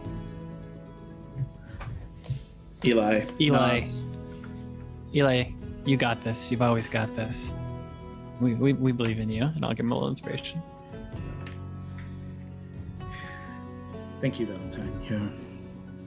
Your words have done much to bolster my confidence. He steps forward, head determined. Before we get too far from it, when he was mentioning the ring, could I just have made a perception check to see how the others felt about that being brought up? I'm basically looking for jealousy, or like how they feel about the talk of one person holding this ring. You can make an insight check. Sure. I think that's 17 plus 8. is 25. Yeah. Hey. I would say with that, you can see 3 distinct feelings. You can see Eli has a look of desire, Aurora has a look of fear, and Arthur has a look of determination. Cool. That would be the best way to sum it up. As Eli steps forward, hands aloft. It's going to burn that inspiration as a D10. Yes, it is. Let me check. Yep, D10. Hey. That'll do. That'll do, donkey. That'll do. You watch as Eli steps forward, his kind of robes kicked out by the wind, and a moment passes as the faint disruption of arcane force ripples out. The wind stops. He looks back with a rather proud look at all of you, and with a nod to Valentine says, "As I said before, those words, very helpful." Well, let's rush through, guys. On to the other side. I mean, let's maybe check for traps, do all the normal. Let's not rush, but getting moving isn't a bad idea in case shit starts up again. That's what you're doing. I'll move in, grab Hondo. Come on, Hondo. This went so well for us last time. Gesture to Hondo to do his Hondo thing. Do I have to investigate? Are you looking for traps, or are you checking the door? I'll investigate traps first. Okay, go ahead and make an investigation check. Okay. Woohoo! Natural 20. Natural 20. Hondo, as Valentine begins dragging you forward, you grab hold of his cloak and pull him back 1 inch away from stepping on a glyph clearly inscribed to you, though very difficult to spot to many others. You can see a glyph is directly in front of this door, inscribed into the stone, and it's very faint, but your keen eye detects the faint shimmer of like an oil slick of magic on this singular step. Oh, there's a glyph here. Very Holy faint. shit. Very faint. I almost stepped on that. Don't even go near it. That would have put a real damper on a good night. What do you make of this? Eli rushes forward at the sound of glyph and looks down and says, "It does indeed look like a glyph of warding, a very similar one to that which would have contained the plane shift spell that sent you on your merry way earlier. It may not contain that same component, however, glyphs of these nature can have multiple different effects, simply explosive in causing damage, or could house some of a multitude of spells. Best to, well, dispel in truth, or simply avoid touching. If you can do your work without touching it, but then we all have to cross knowing that it's there without touching it, then we can save a spell. Otherwise, I can, of course, attempt to be rid of it." Does it look like it would be hard to avoid it? It looks like it would be difficult to pick the lock without being able to stand in the space. Once the lock is and the door is open, you could all easily traverse it, but it would just be getting Hondo to the door to unlock it without touching the ground. Triggering. Fly still up? Fly on you would be, no, I would say it's Yeah. fading at this point. Yep. But they have other flies if you want to suggest that. Do we have Fern? Do we yank Fern through with us? No, you don't have that kind of strength, but also just keeping in mind that it would be easier to just pull your 2 allies. Yeah. Do you suggest the fly? I know it's another spell. We just talked about avoiding them, so maybe it's not worth it. Or, Kevin, do you have Mage Hand? Or am I making that up? No, I do. Because you can try to pick the Good lock idea. with Mage Hand. I think that's a good idea. Let me. Yep, I have it. Just Would. Leah coming through this game. Yeah. I did not expect myself to be this conscious. I'm not gonna lie. Today. Hondo, you conjure your mage hand and you hand off your thieves' tools to the little hand, and you send it off to do your work. Go ahead and make your Thieves' Tools check. Boy, so it's plus 10. Yep, d20 plus 10. 12. Okay. You send the mage hand off to do your work, and it's very odd. It's a difficult attempt to try and get the finesse that you're so used to of your hands through a magical hand, and unfortunately, it doesn't seem to work. After a minute, it doesn't seem to have made a success. These locks are challenging. What's going on, Hondo? It didn't work. I couldn't get it to grip properly. Either we try the glyph or we blow this place up, or...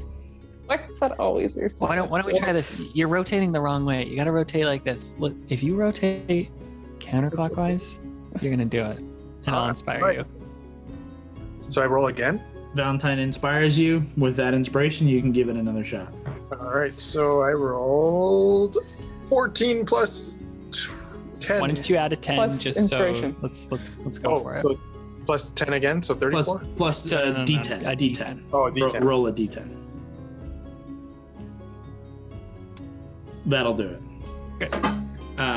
With Valentine's encouraging words, once more, you double down with the mage hand, holding your tools, and after about 10-15 seconds, you hear a click. And you see a faint kind of dispel across the door, and the door swings inward. Immediately, you can see a landing beyond the door, and what seems to be kind of a similar looking foyer room to the bottom of the tower when you first entered, but from a distance it's hard to get a full gauge of what lies beyond. Aurora steps forward and just says, okay, well, we're almost to the end here. Everyone keep your wits about you, and be safe. Let's not trip at the finish line. No one touched this glyph as we walk across, by the way. But yeah, let's be very careful. Hondo foolishly rushed in the last room and nudged me off this bridge, so let's be real safe. It's easy enough for you guys to avoid the glyph now, knowing that it takes up this 5-foot space. So you all kind of have to do a little bit of a leap over, but not enough that, any checks are made. But go ahead, and Hondo or Valentine, who's taking the point here? I can do it. Great. Check for traps on the inside too, Hondo. Just As you leap across, go ahead and make your investigation check. You die. Okay. Plus, what was it? Well, 11, so 20. Nice. You leap across the glyph, pushing through the door, and you do enter into what looks like a foyer-like space, as I said, similar to the bottom of the tower. You can see a fireplace in the far wall, a table and tall wingback chairs in the center of the room. However, off of this kind of small little sunken section, about maybe 20-25 feet in a square, to the left and right, you can see a rise of a staircase on either side that goes the full length of the room. About maybe only half a dozen steps kind of rises up. And on either side, you can see the exterior kind of rounded wall of two kind of rotunda or cylindrical rooms, left and right, both with a door, an iron-bound door, set in the middle. You also notice that on the opposite side behind the opposite side behind this kind of fireplace, you see another spiral staircase leading up. And that's all you see. You also detect no obvious signs of traps. Seems to be safe in this space. The room seems to be safe, but I see we have some staircases. Sorry, how many staircases are there? The staircases on left and right, they're not so much staircases as just like a couple of steps up. This room is just sunken down ever so slightly. So it's 5 or 6 steps up to the left and to the right, and that those steps extend the full length of the room. But it's just a full step up. And then beyond the fire pit, kind of on the middle of the room, behind this chimney, there is a kind of alcove in which a spiral staircase leads up to another level. So really only one staircase and a couple of steps to 2 rooms, one on left, one on right. I'll let them know. Come in. It's okay to come in. Everybody easily leaps over the glyph, and you have found yourself in this kind of foyer waiting area. Aurora and Arthur and Eli, as you all gather, Arthur kind of says, well, that would be to the headmaster's office, the left. Aurora looks to the right and says, this should be the teleportation circle here. And Eli, pointing across to the staircase, says, that spiral staircase should lead up to the observatory and to the tower roof. Have any of you been here before? Oh, many times. We've had several meetings with Raymond through our apprenticeship and subsequent elevation to status of instructors. They were often done in these rooms and in the office. We've also teleported through the teleportation circle and done some study up on the roof for some astronomy and observation of the constellations above. We've spent a fair amount of time in this space, and it seems untouched. So we're looking for a ring, right? Would it be here or would it be further on? I would have to assume it would be in the headmaster's office or his private quarters, which we believe to be through the office, but in truth, never seen those. Well, where are we going first, guys? We leave this to you. I think we should check. I'm torn, actually. Headmaster's office sounds right, but if our main mission here was also to stop this teleportation circle, getting eyes on that could be handy. Right, but I mean, I think if we can get this ring, that means we can get into that room safely without having to worry about any of the shit that might hit us. Otherwise, we have to do potentially shit that might hit us for both doors. I'd vote his office only because if we think that's where that ring is, it might save us some trouble. And that means that if something happens and we get that ring, we don't have to go through all this bullshit to get here again. I'm not sure what everyone else is voting. I agree with you. What race is Arthur? Arthur is human. Arthur is human. Aurora is a tiefling. Eli is a gnome. I know this is like a poll, but if you have it, it'll be better than me just looking for it in my notes. The name of the mind flayer was Kravak. I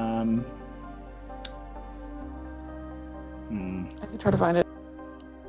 No, that's okay. It was someone with a V. Varrock. It was Varrock. In Elven, I'll say to marry.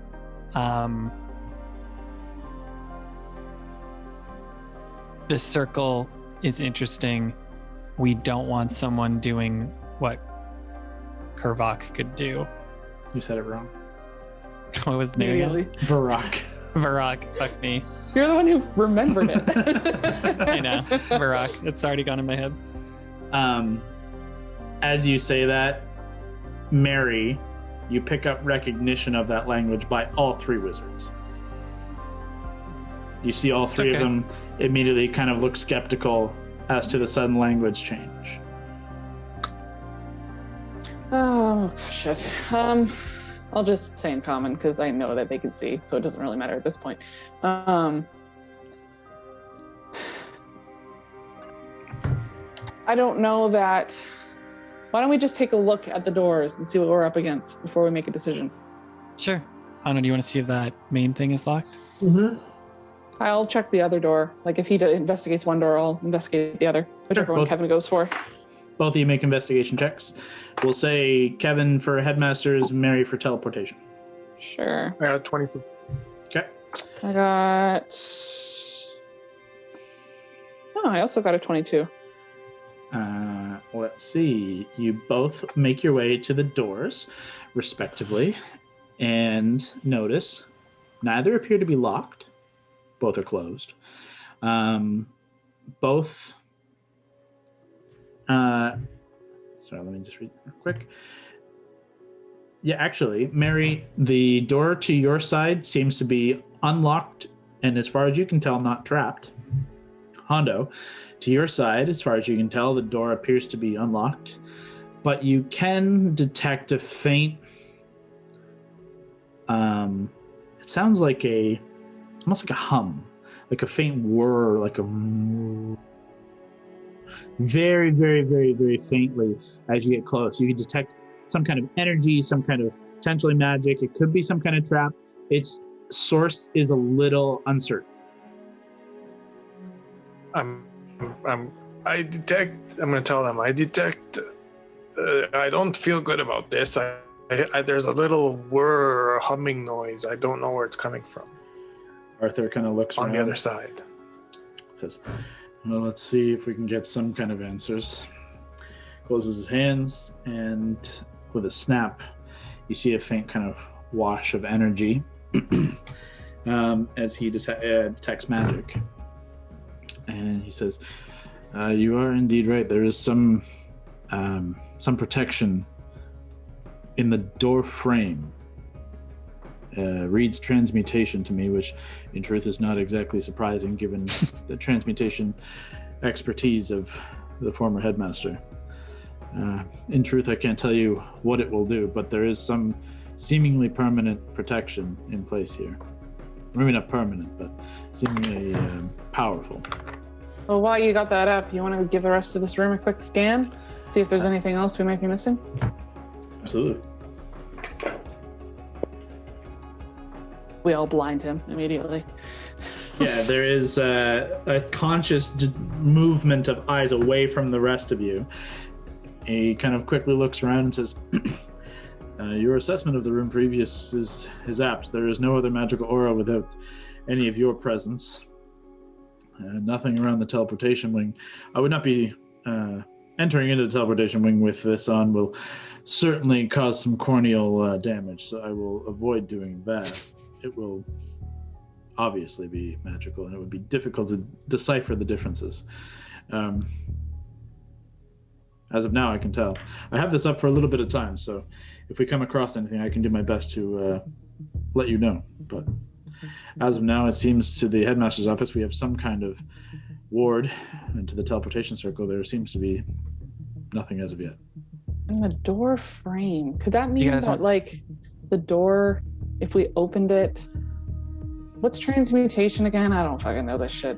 Transmutation is the magic of alteration, changing something's form from one thing to another. It is also the ability to fly, bending the laws of physics in one way or another. What about teleportation? That's the magic of conjuration. I was thinking if this would, like, you know, potentially you open it and it's a portal to some other place that's not where you think it's going to be. No, in truth, I do actually believe that part to be untrue of the headmaster's office. It would read as obvious conjuration if it was a demi-plane, if it was a plane shift as we had encountered earlier. Even if it was a glyph containing a spell such as that, it would read as abjuration, not so much as transmutation. I'm going to take a guess that door is actually disguised and is a living creature that will attack us. I mean, to be fair, one of those did almost bite Valentine's arm off fairly early in our adventures. Yeah, Remembering quite fondly. Eli kind of makes his way a couple of steps back from it, but now kind of is like kind of intently looking at it from a distance and says, it certainly could be a mimic, but it in truth does not seem to be a wise protection of an archmage's office. It'd be pretty funny, though. It'd be very funny, absolutely. But it does not seem a permanent protection. Once it's destroyed, now your office has no door. It seems wiser to me to some kind of debilitation to those who would attempt to pass through. Polymorph. Certainly, that would be in the realm of his expertise. Trying to remember. Did you guys try and dispel this, or do you just want to choose someone to go through? No, you have to know what it is in order to dispel it? It helps in knowing how powerful the magic is, but I mean, I can give it the best I've got right now, but I just may not be much use should anything come to bite us shortly. And likewise, it's not an exact science, abjuration is bit of hopeful wish. But if this is what you wish, I will, of course, use my best abilities to dispel it. I feel like that's probably the play. What do you guys think? Understood. You guys know about this magic shit more than I do, so I'll leave this up to you. All right, well, step back. I'm not sure exactly what this will do, and this is slightly different than some of these glyphs. Valentine or Lav, or can anyone help him? Yeah, I guess I could help him. Here, do good, okay? It's not particularly inspiring, but I'll do my best. She doesn't get them back on a short rest is the problem, so she has one left.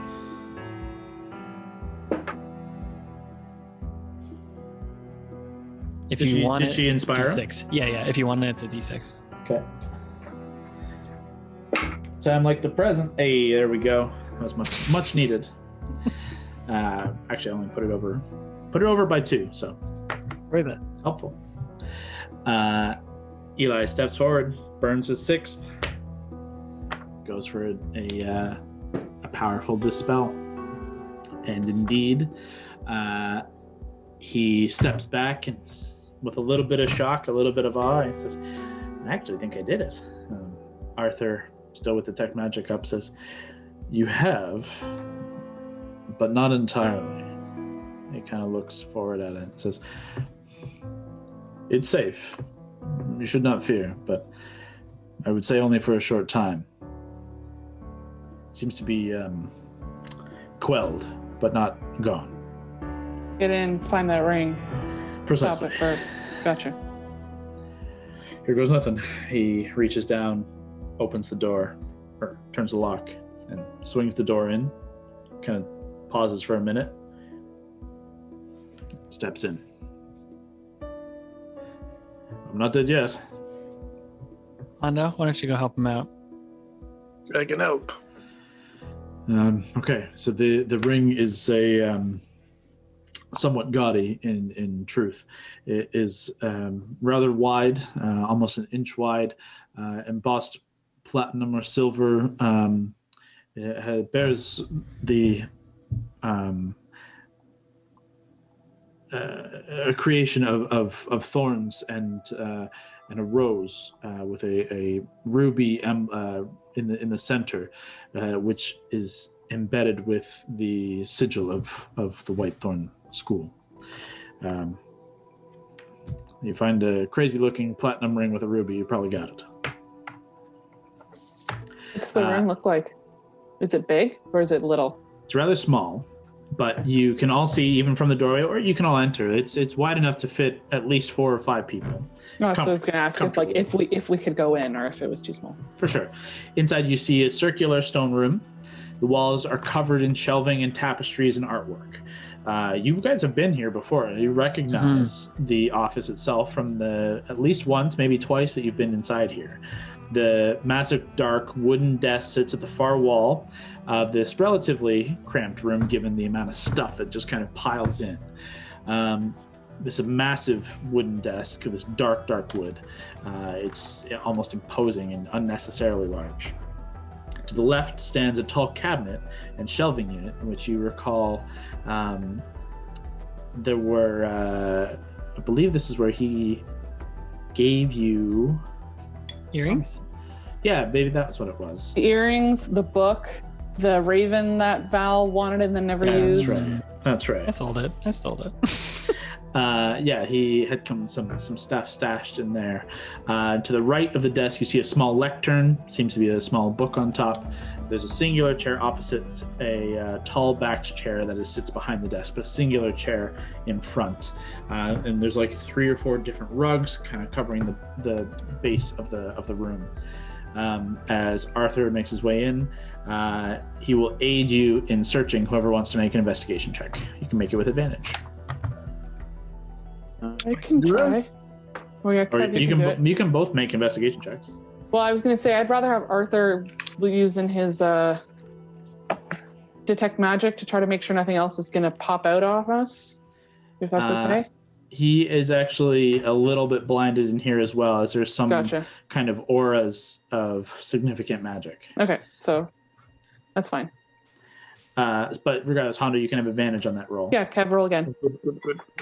Lav and Uruk are going to be watching. Oh my god, the exact same roll. thing. So 18 total. Okay. Uruk will watch You can make your Eli. own as well. Like that was separate. Oh, okay. Arthur and Hondo were looking for the ring itself. If you want to look for anything else. I was just going to try to see if anything else was obviously trapped. Yeah. I can And just investigate. calling out, like, do not open any doors, anything. Are these rugs going to come and eat us alive? Just keep your eyes out. I rolled a 24. Nice. Go ahead, Scott. Uruk is going to watch Eli. Lav is going to watch Aurora. And they just want to watch their hands, basically. Just keep their eyes on their hands in this room. Sure. Make perception check for both of them. God, this is what they're bad at. You notice Aurora actually not enter into the room. She kind of stands at the doorway.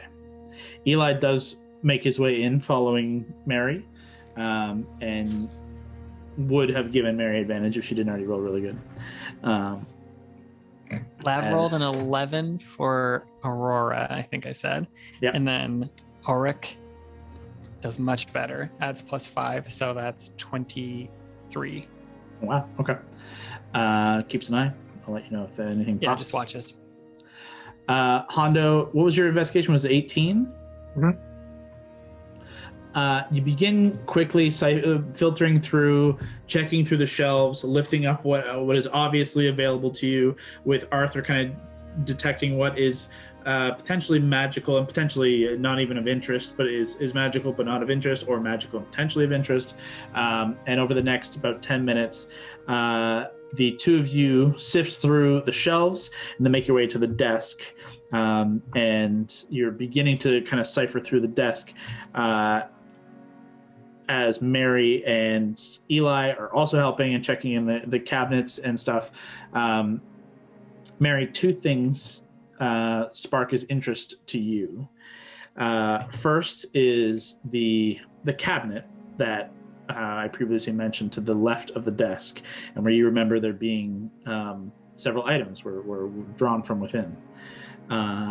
As you kind of look over it, you kind of open it up, and you can just see what looks like kind of like what would be like a bar, like a hidden kind of bar wardrobe. There's like a kind of a faint glass mirror and some shelves in the sides, and it kind of all opens up and out, and you can see like the shelves kind of roll out with it as you open the shelving, as you open the doors. And you kind of begin kind of searching around it, and you find there are ways to kind of spin the panels and shift the shelving, and the mirror itself. At a certain point you hear a click and the mirror kind of shifts, and you can spin the mirror, and as you spin the mirror it actually kind of turns into a shelf, and then you can kind of slide the shelf, and it's like this extended extra pocket of storage, and you can see there are several shelves that are kind of hidden within this rotunda pocket dimension of storage, like a lazy Susan almost, but into nothing. I was just about to say it's lazy. And you find there's not much on these shelves, but recalling the time you did come in here, these things were once packed. It seems Raymond has cleared house of some significant items, and you can see there, as you're sifting through shelves, it seems like things were hastily kind of taken and rushed off with. However, you do find some interesting items still left behind. On one shelf, you can see a leather-bound book, rather thick leather-bound book. On its face, you can see it's kind of a blue cover that is faintly kind of torn and burned and burnished on the edges, but the actual depiction on the face, you can see kind of like a starry night constellation of print, just this blue print with black lines drawn for the constellations and silver stars speckled across it. It's heavily bound in leather that's cracked and binded with two leather straps and kind of silvery buckles. Obviously something of interest, a book of interest, or potentially a spell book. Not your area of expertise, but you know it's interesting. Secondly, you find a cracked but polished looking little stone circular a circular stone. It's polished and kind of etched in these kind of interesting little swirly markings, but inside you can see a rather large emerald and then two other smaller emeralds on the side. You're not sure what it is, but it seems pretty and cool.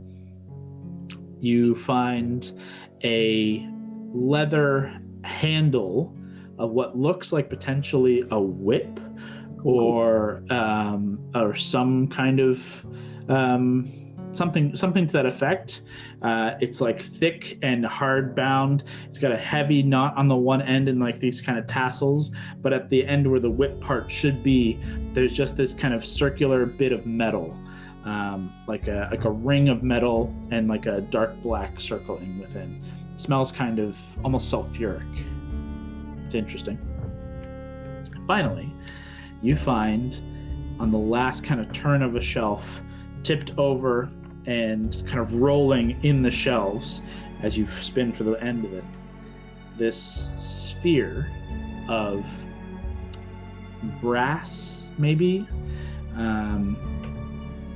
It looks interesting. You can't really decide or determine what it is or what it does. It's just this perfect sphere with these little grooves in it of brass, or potentially even kind of a dirty, muddied gold color. It's surprisingly light.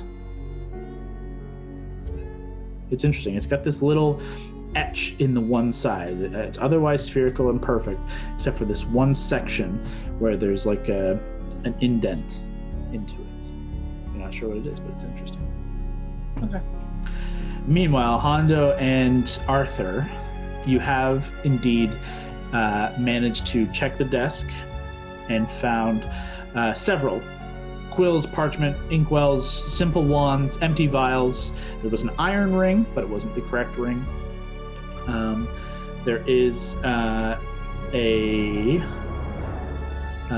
couple of other drawers of just like a sort of what looks like potentially a backup spell book, but has no spells in it. It's an empty book. But there's one final drawer, and it is locked. Arthur does not say that he detects any magic on the drawer itself. Kind of gives you a nod to maybe give it a shot. There's one thing I want to bring up, and it's that, is it possible if these shelves are actually full of stuff, but magic has hidden them? Unlikely, given the detect magic I have up. There's no illusion magic guarding any of the shelves in here. Some of the tapestries bear illusion magic, like the painting behind us bears illusion magic, but I believe it simply to make it look pretty. Good note, Hondo. Good idea. Yeah, not a bad idea, actually. That's also gives us good ideas for the future if we ever want to hide shit. Mary, as you hear this, as you're kind of finishing, you're holding all the kind of stuff you found. As you hear Arthur make mention of that, and you look and kind of look around the room, you look at the painting behind. You can tell that it's a painting, and it depicts almost a portrait, like looking out a window overlooking the King's Bay and the Northwind Ocean beyond. And you can see like tall peaks of glaciers and along the frozen expanse.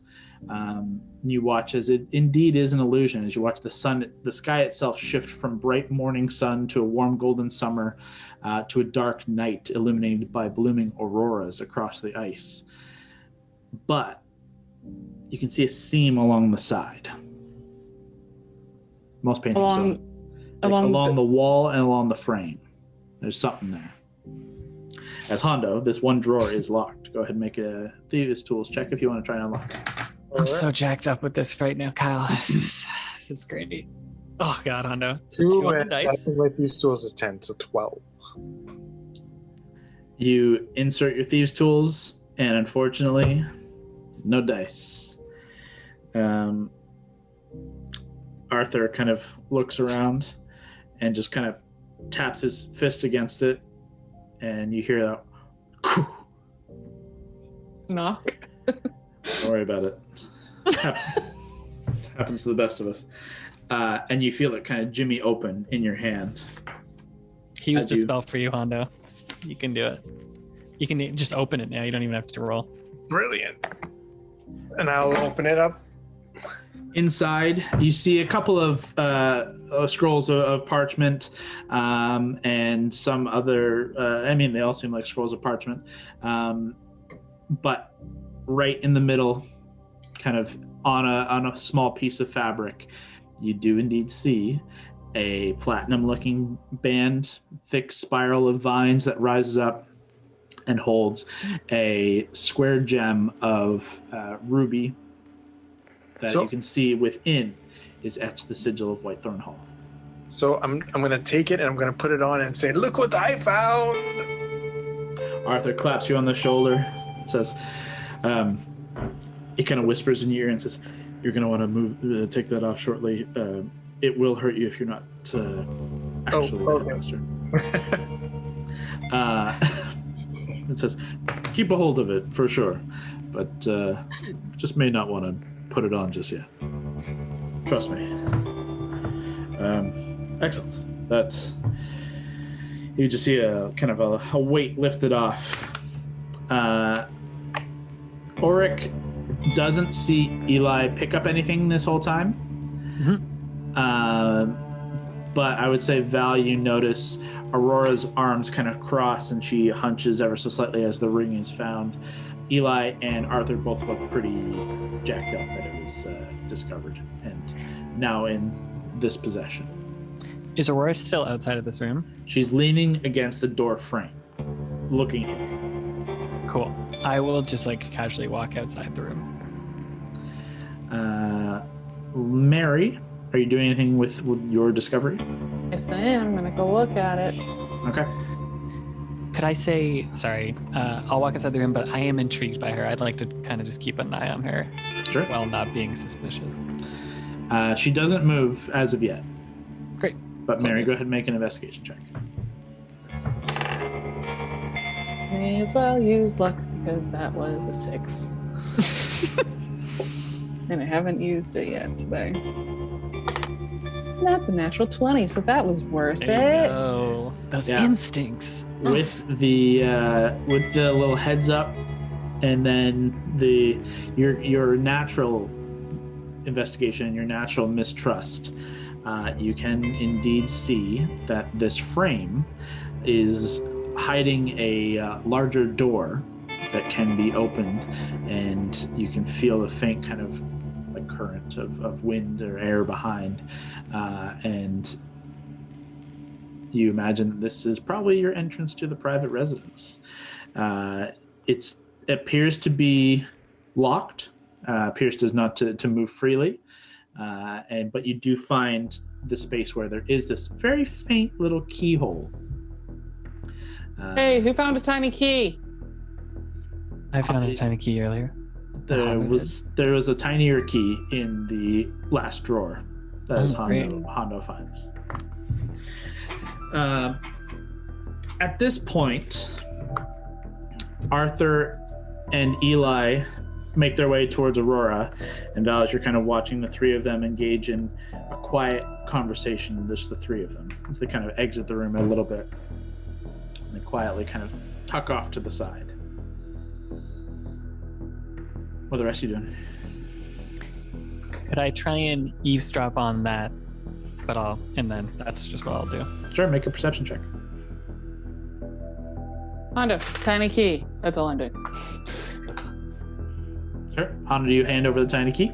Mm-hmm. Mary, it does indeed fit, and you are able to unlock, and it swings in towards you, and you do see a small, short passage, a single kind of 2 steps up, and then a warmly lit chamber beyond. It's hard to make out any direct details, but you can see some warm kind of torchlight. You can see there are windows of a dark night sky beyond, and very, very quickly glancing in, you can see the corner of a bed and the corner of a dresser or a desk. but it seems like a private residence. Okay, or if you want to 23 go for explore my- something. Perception. Yeah, okay, that sounds good. And then 23 for my perception. You overhear the three of them kind of discussing now with the ring how best to proceed. And almost unanimously,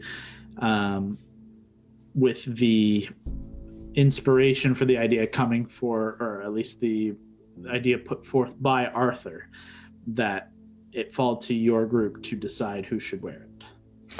Me. That was Arthur's idea, though? Okay, cool. That's just good context. But they all agree with that? They're all like, yeah, that seems fair. With that perception, I would say Eli seems hesitant, but reluctantly agrees. Aurora seems distant, but agrees. Arthur seems to obviously put it forth and agree. Cool. Oracle just fly to Mary's shoulder and look to her for what she wants her to do. I was just going to suggest, rather than any of us walking into this shit because we lost our detect magic, to just send a kitty cat running around in there for a couple minutes to see what happens. And then Oracle fluttering. Orc runs into the room and make a perception check for Orc. 14. Okay. Seems like after a short time, Lavender responds and as Orc returns and just says that saw a simple-looking bedroom, chest of drawers, a wardrobe that is open and clothes kind of thrown about, four-post bed that has not been slept in recently, several candles kind of alighting a stone space. There is a door to the right, a second door to the right, so two doors on the right, windows overlooking what looks like, actually it's hard to tell, but a dark night sky beyond, and a writing desk with some books and stuff on it. God, Orc, that was great. What a Nothing stupid crazy. cat. Well, do you guys want to check that out further? I'm not in there, so I don't know any of this. So rather, Lav will put that forward. Yeah, I feel a little weird about it. But, I mean, I guess it doesn't... We should probably be thorough. I'll take a step in. I'll watch the floor for any glyphs or anything like that. You see nothing? Okay. Take a few more steps in, just look around. I don't really want to, go through all this shit. I'm curious about the doors and if there's any other, hidden stuff. I'm not gonna go through his clothes and shit. Hondo, you should go through all this. I know Hondo's gonna want to go through all his clothes and shit. I don't care about any of that. I will go through. As the two of you, is it just the two of you making your way in? I don't know, unless anyone else wants to come with us. Well, that's what I'm asking. Yeah. Val was sitting back listening to the conversation between the three mages. Gord, Ali, Lav. Lav would probably, you're gonna go? Sure. Lav would probably be by the desk looking at the paper and deciding what she should take for her bug. Okay. Gord, do you follow the crew into the private residence or do you hang back? I'll follow. Okay. So Val and Lav hang back in the office / kind of Just foyer. Jason, yeah. As do the three mages, as the rest of you make your way into as the described seemingly private residence of the headmaster. As I said, you see this through this short stone kind of walkway. You see the warmly lit room, the stone columns and beams across the ceiling. Candles and torches illuminate the space in all directions. It's a comfortable sized bedchamber, roughly 30-40 feet square. Thick patterned rug runs the majority of the room beneath a four-post bed. The sheets do not look recently slept in. As described, the dresser and mirror to the left and the drawers are open and some of the contents are askew. You see a tall wardrobe whose doors lay open. You can see a couple of robes and capes and things are kind of, you can still see hanging there, but not taken out. Near the two doors, which is where Mary and Hondo begin making their way towards.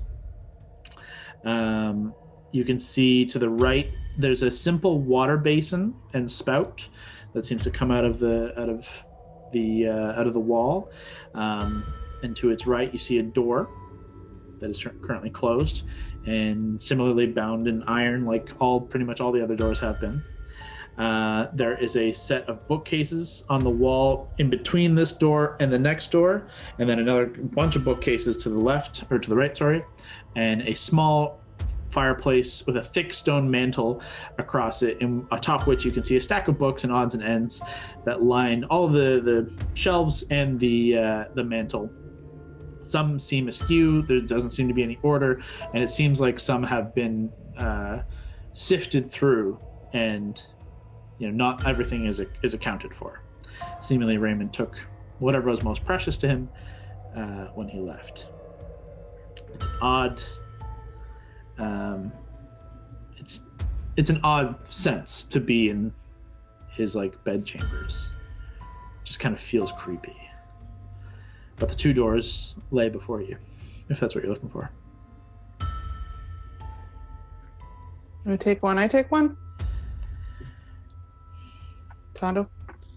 One, who takes left, who takes right? I'll go left. Okay, Mary goes right.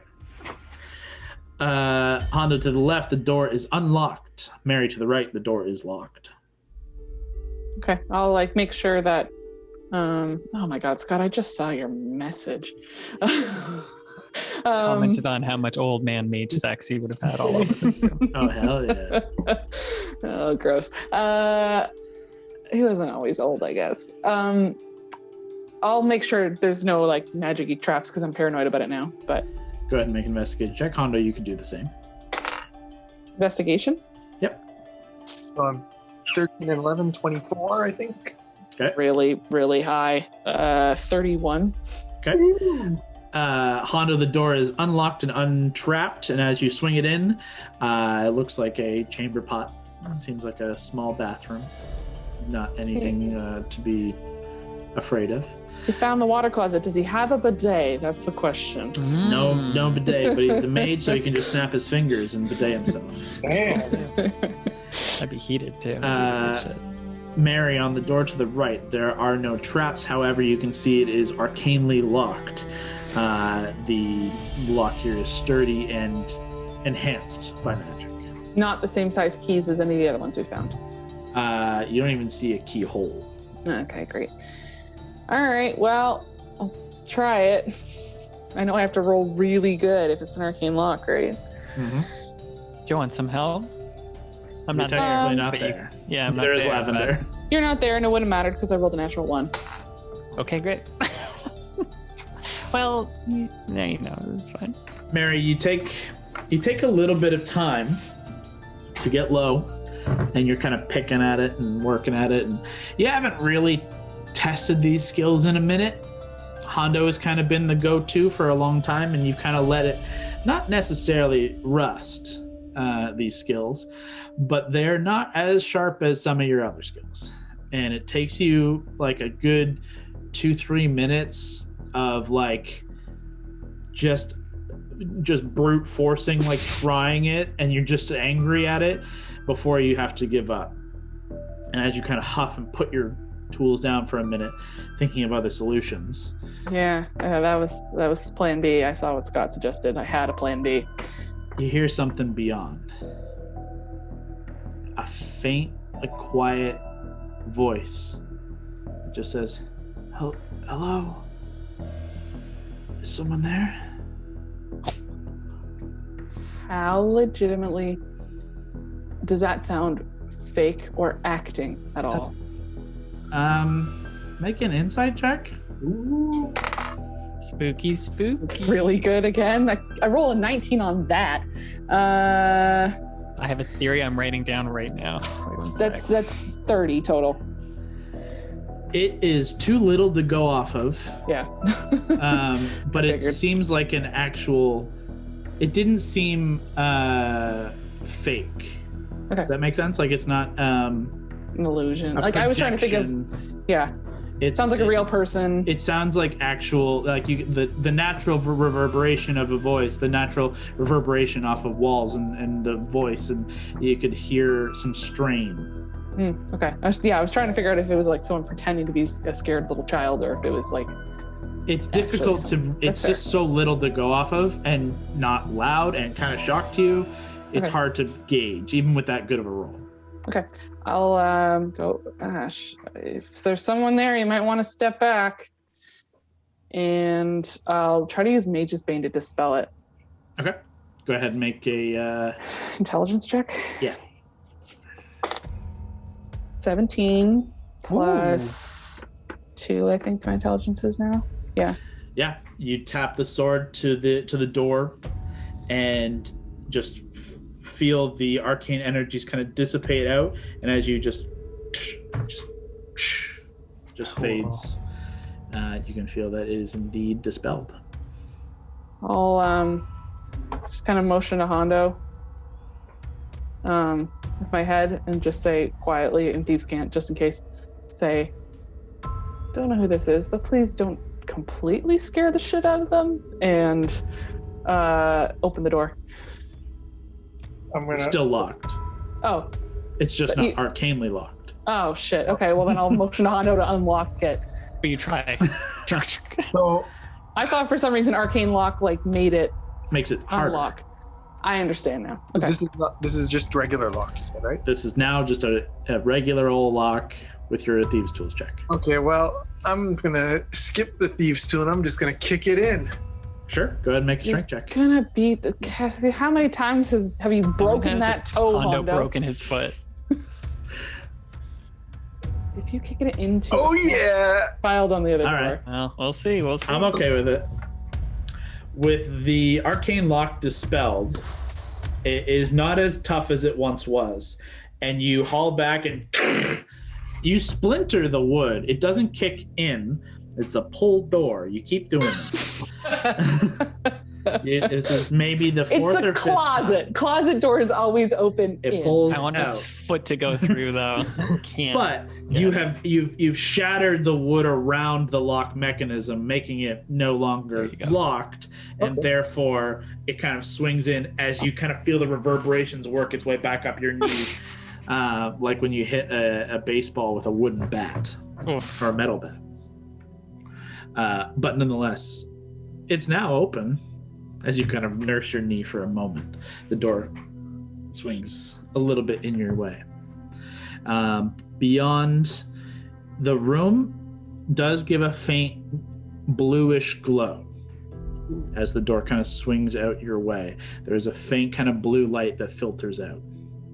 And as you kind of push it further open, Mary and Hondo, Allie and Gord, you all kind of gather around. You can see that this faint bluish glow comes from a circular pattern of this probably arcane energy that's kind of in a circular pattern on the floor, about maybe 20 feet into the room, maybe 15 feet into the room. It's hard to tell. It's a dark room. This is the only source of light in this ring. The room lit by this light, you can kind of begin to take in as all of you begin to look inside and make your way in. It's an odd mix of laboratory, workshop, and almost like conservatory. Shelves line the walls, desks and work tables that are shoved away from the center of the room against the walls of this kind of small space. The floor is smooth and like polished tile, which is kind of just odd compared to the rest of the flooring in the rest of the space. In the room, on work tables, you can see various tools, jeweler's implements. There are a number of different kind of beakers, vials, Bunsen burner type devices, tinkering tools. Mary, you'd be very familiar with. Several just different books and scrolls and things like that. All kind of on varying tables and shelves and workbenches. You can see that there's a... sorry, I'm just reading what all I have in here. There are two things of particular note and one of intrigue, but not as intriguing as these first two.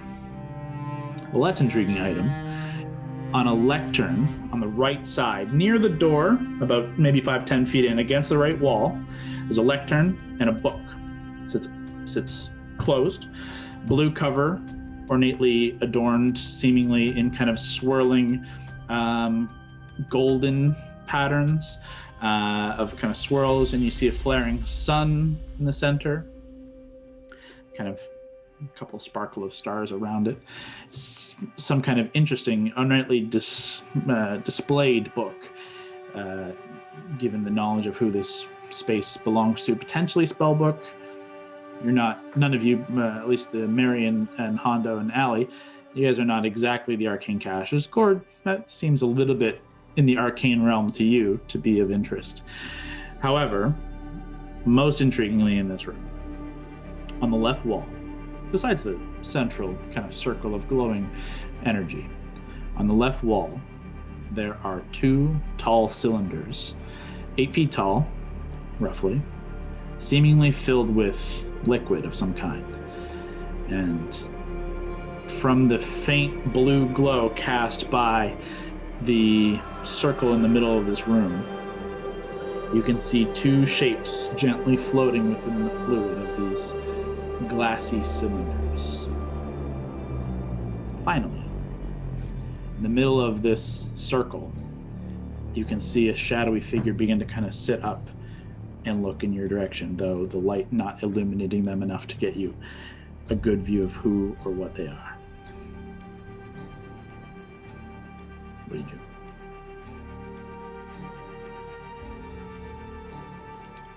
Yeah, everyone might want to come up here. Is that over the telepathic link? Yep. Val, you watch the other three kind of look between them, and then I just kind of hurriedly begin to walk with like some pace, not running, but making their way. The figure in the circle kind of moves ever so slightly, and just, can you help? I've been here for... Shakes her head. Cure wounds 2nd level on myself. I follow. Okay. Priorities.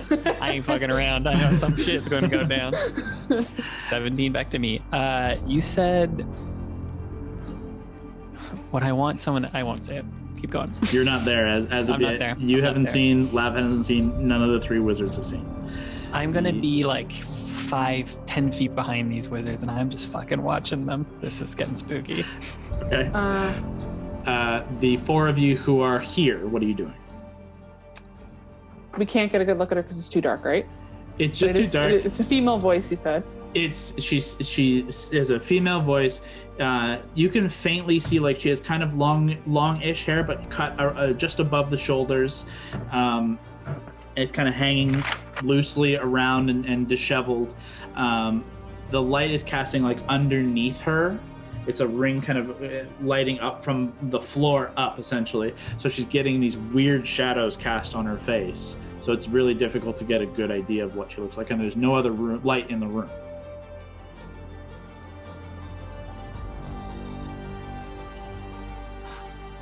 How long have you been here then? I don't know. I've lost track of time. Let's start with a how. I just woke up here. How old does she seem? Like, does she seem adult? Does she seem, like, by voice, purely? Make an insight check. 15 plus 12, I think my insight is. Yep. So 26, 27. She has a slight voice, but doesn't seem 26. young. She doesn't seem like a child. She seems Okay. Like, I'm trying to figure out if she sounded like a student age.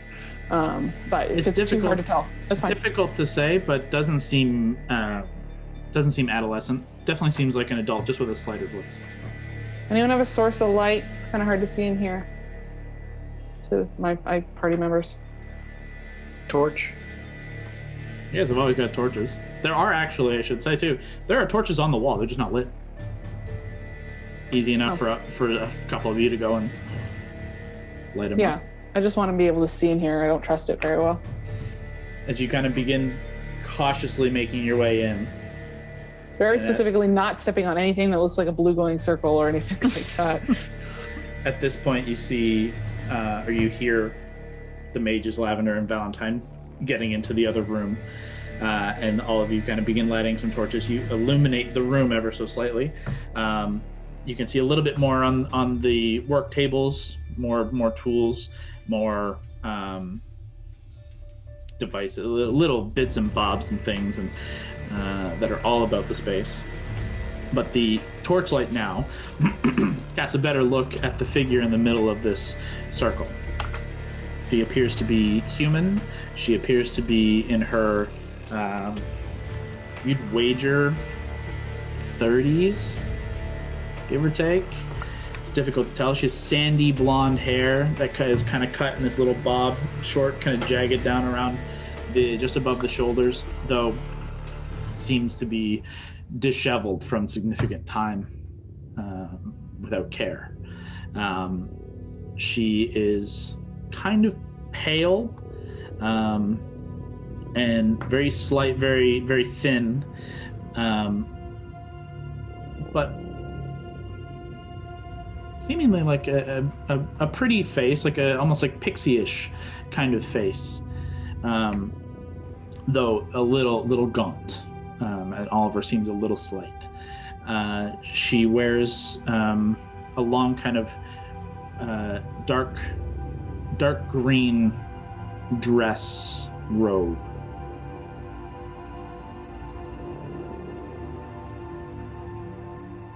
She just kind of follows you guys around the room and begins to kind of struggle to stand up.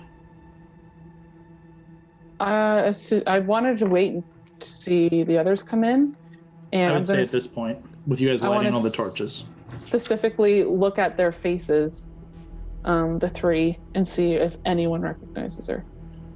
As the three enter in rapid succession, kind of quickly, eyes darting about the room, taking it all in rather quickly, Arthur at point looks to you all and just quickly says, I didn't know this existed, in truth. Who is this?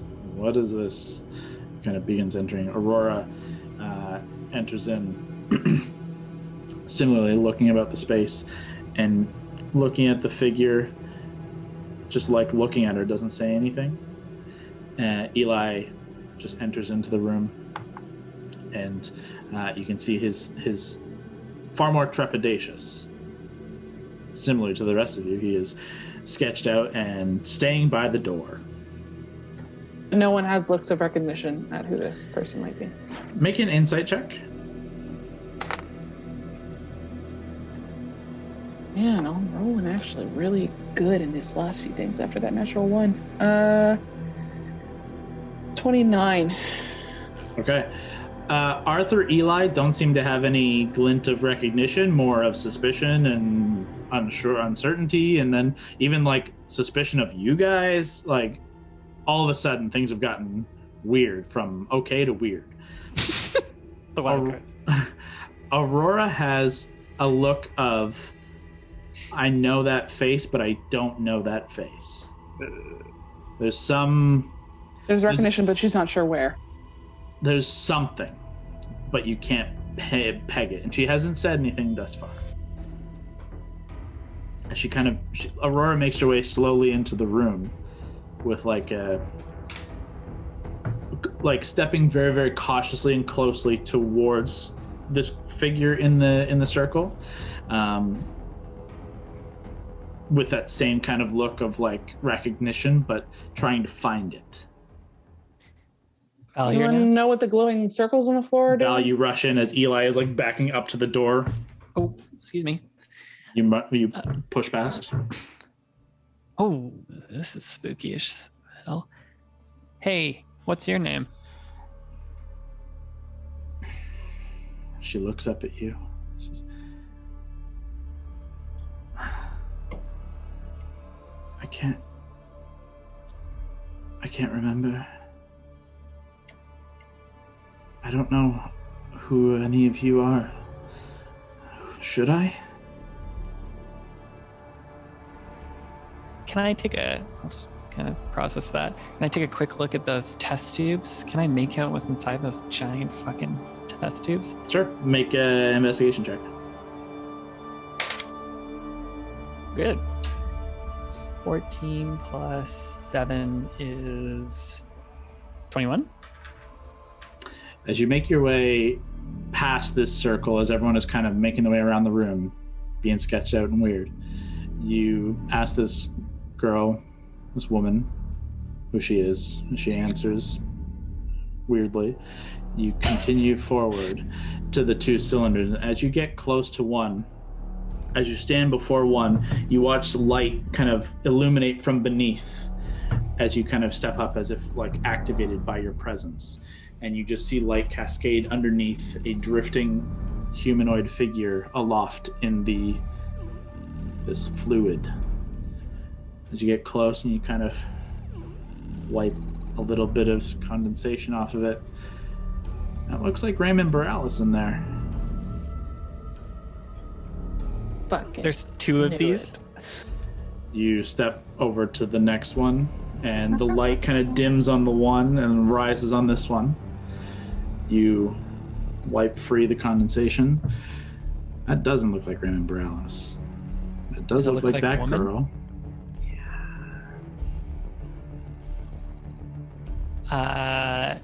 Kind of piecing stuff together in my head here. I know you're a little confused here. I'll say, like, moving back to the woman. She, you know. like, almost like slow motion catching up to you. And I want to quickly try and step off that thing so she doesn't see it. Hopefully the light dims. Does the last name Borealis mean anything to you?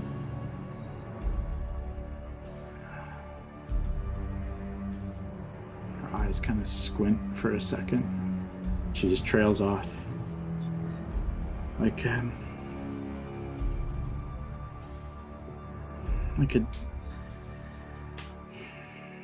word in a different language that you recognize but don't know the meaning of. I'm gonna lean over to Lav and quietly just say, could you quickly sketch up a picture of Raymond's face? Yeah, I guess okay. Do you want him to have clothes on? Or... Yeah, please, yes. Or just, Oh, okay. Sure. Yeah. something recognizable. She'll start trying to draw that. Sure, it'll take her a little bit of time to do a decent one. She begins How, with them. how close is Aurora to her? Aurora is like, we'll say at this point about 5 feet back, almost in line with you.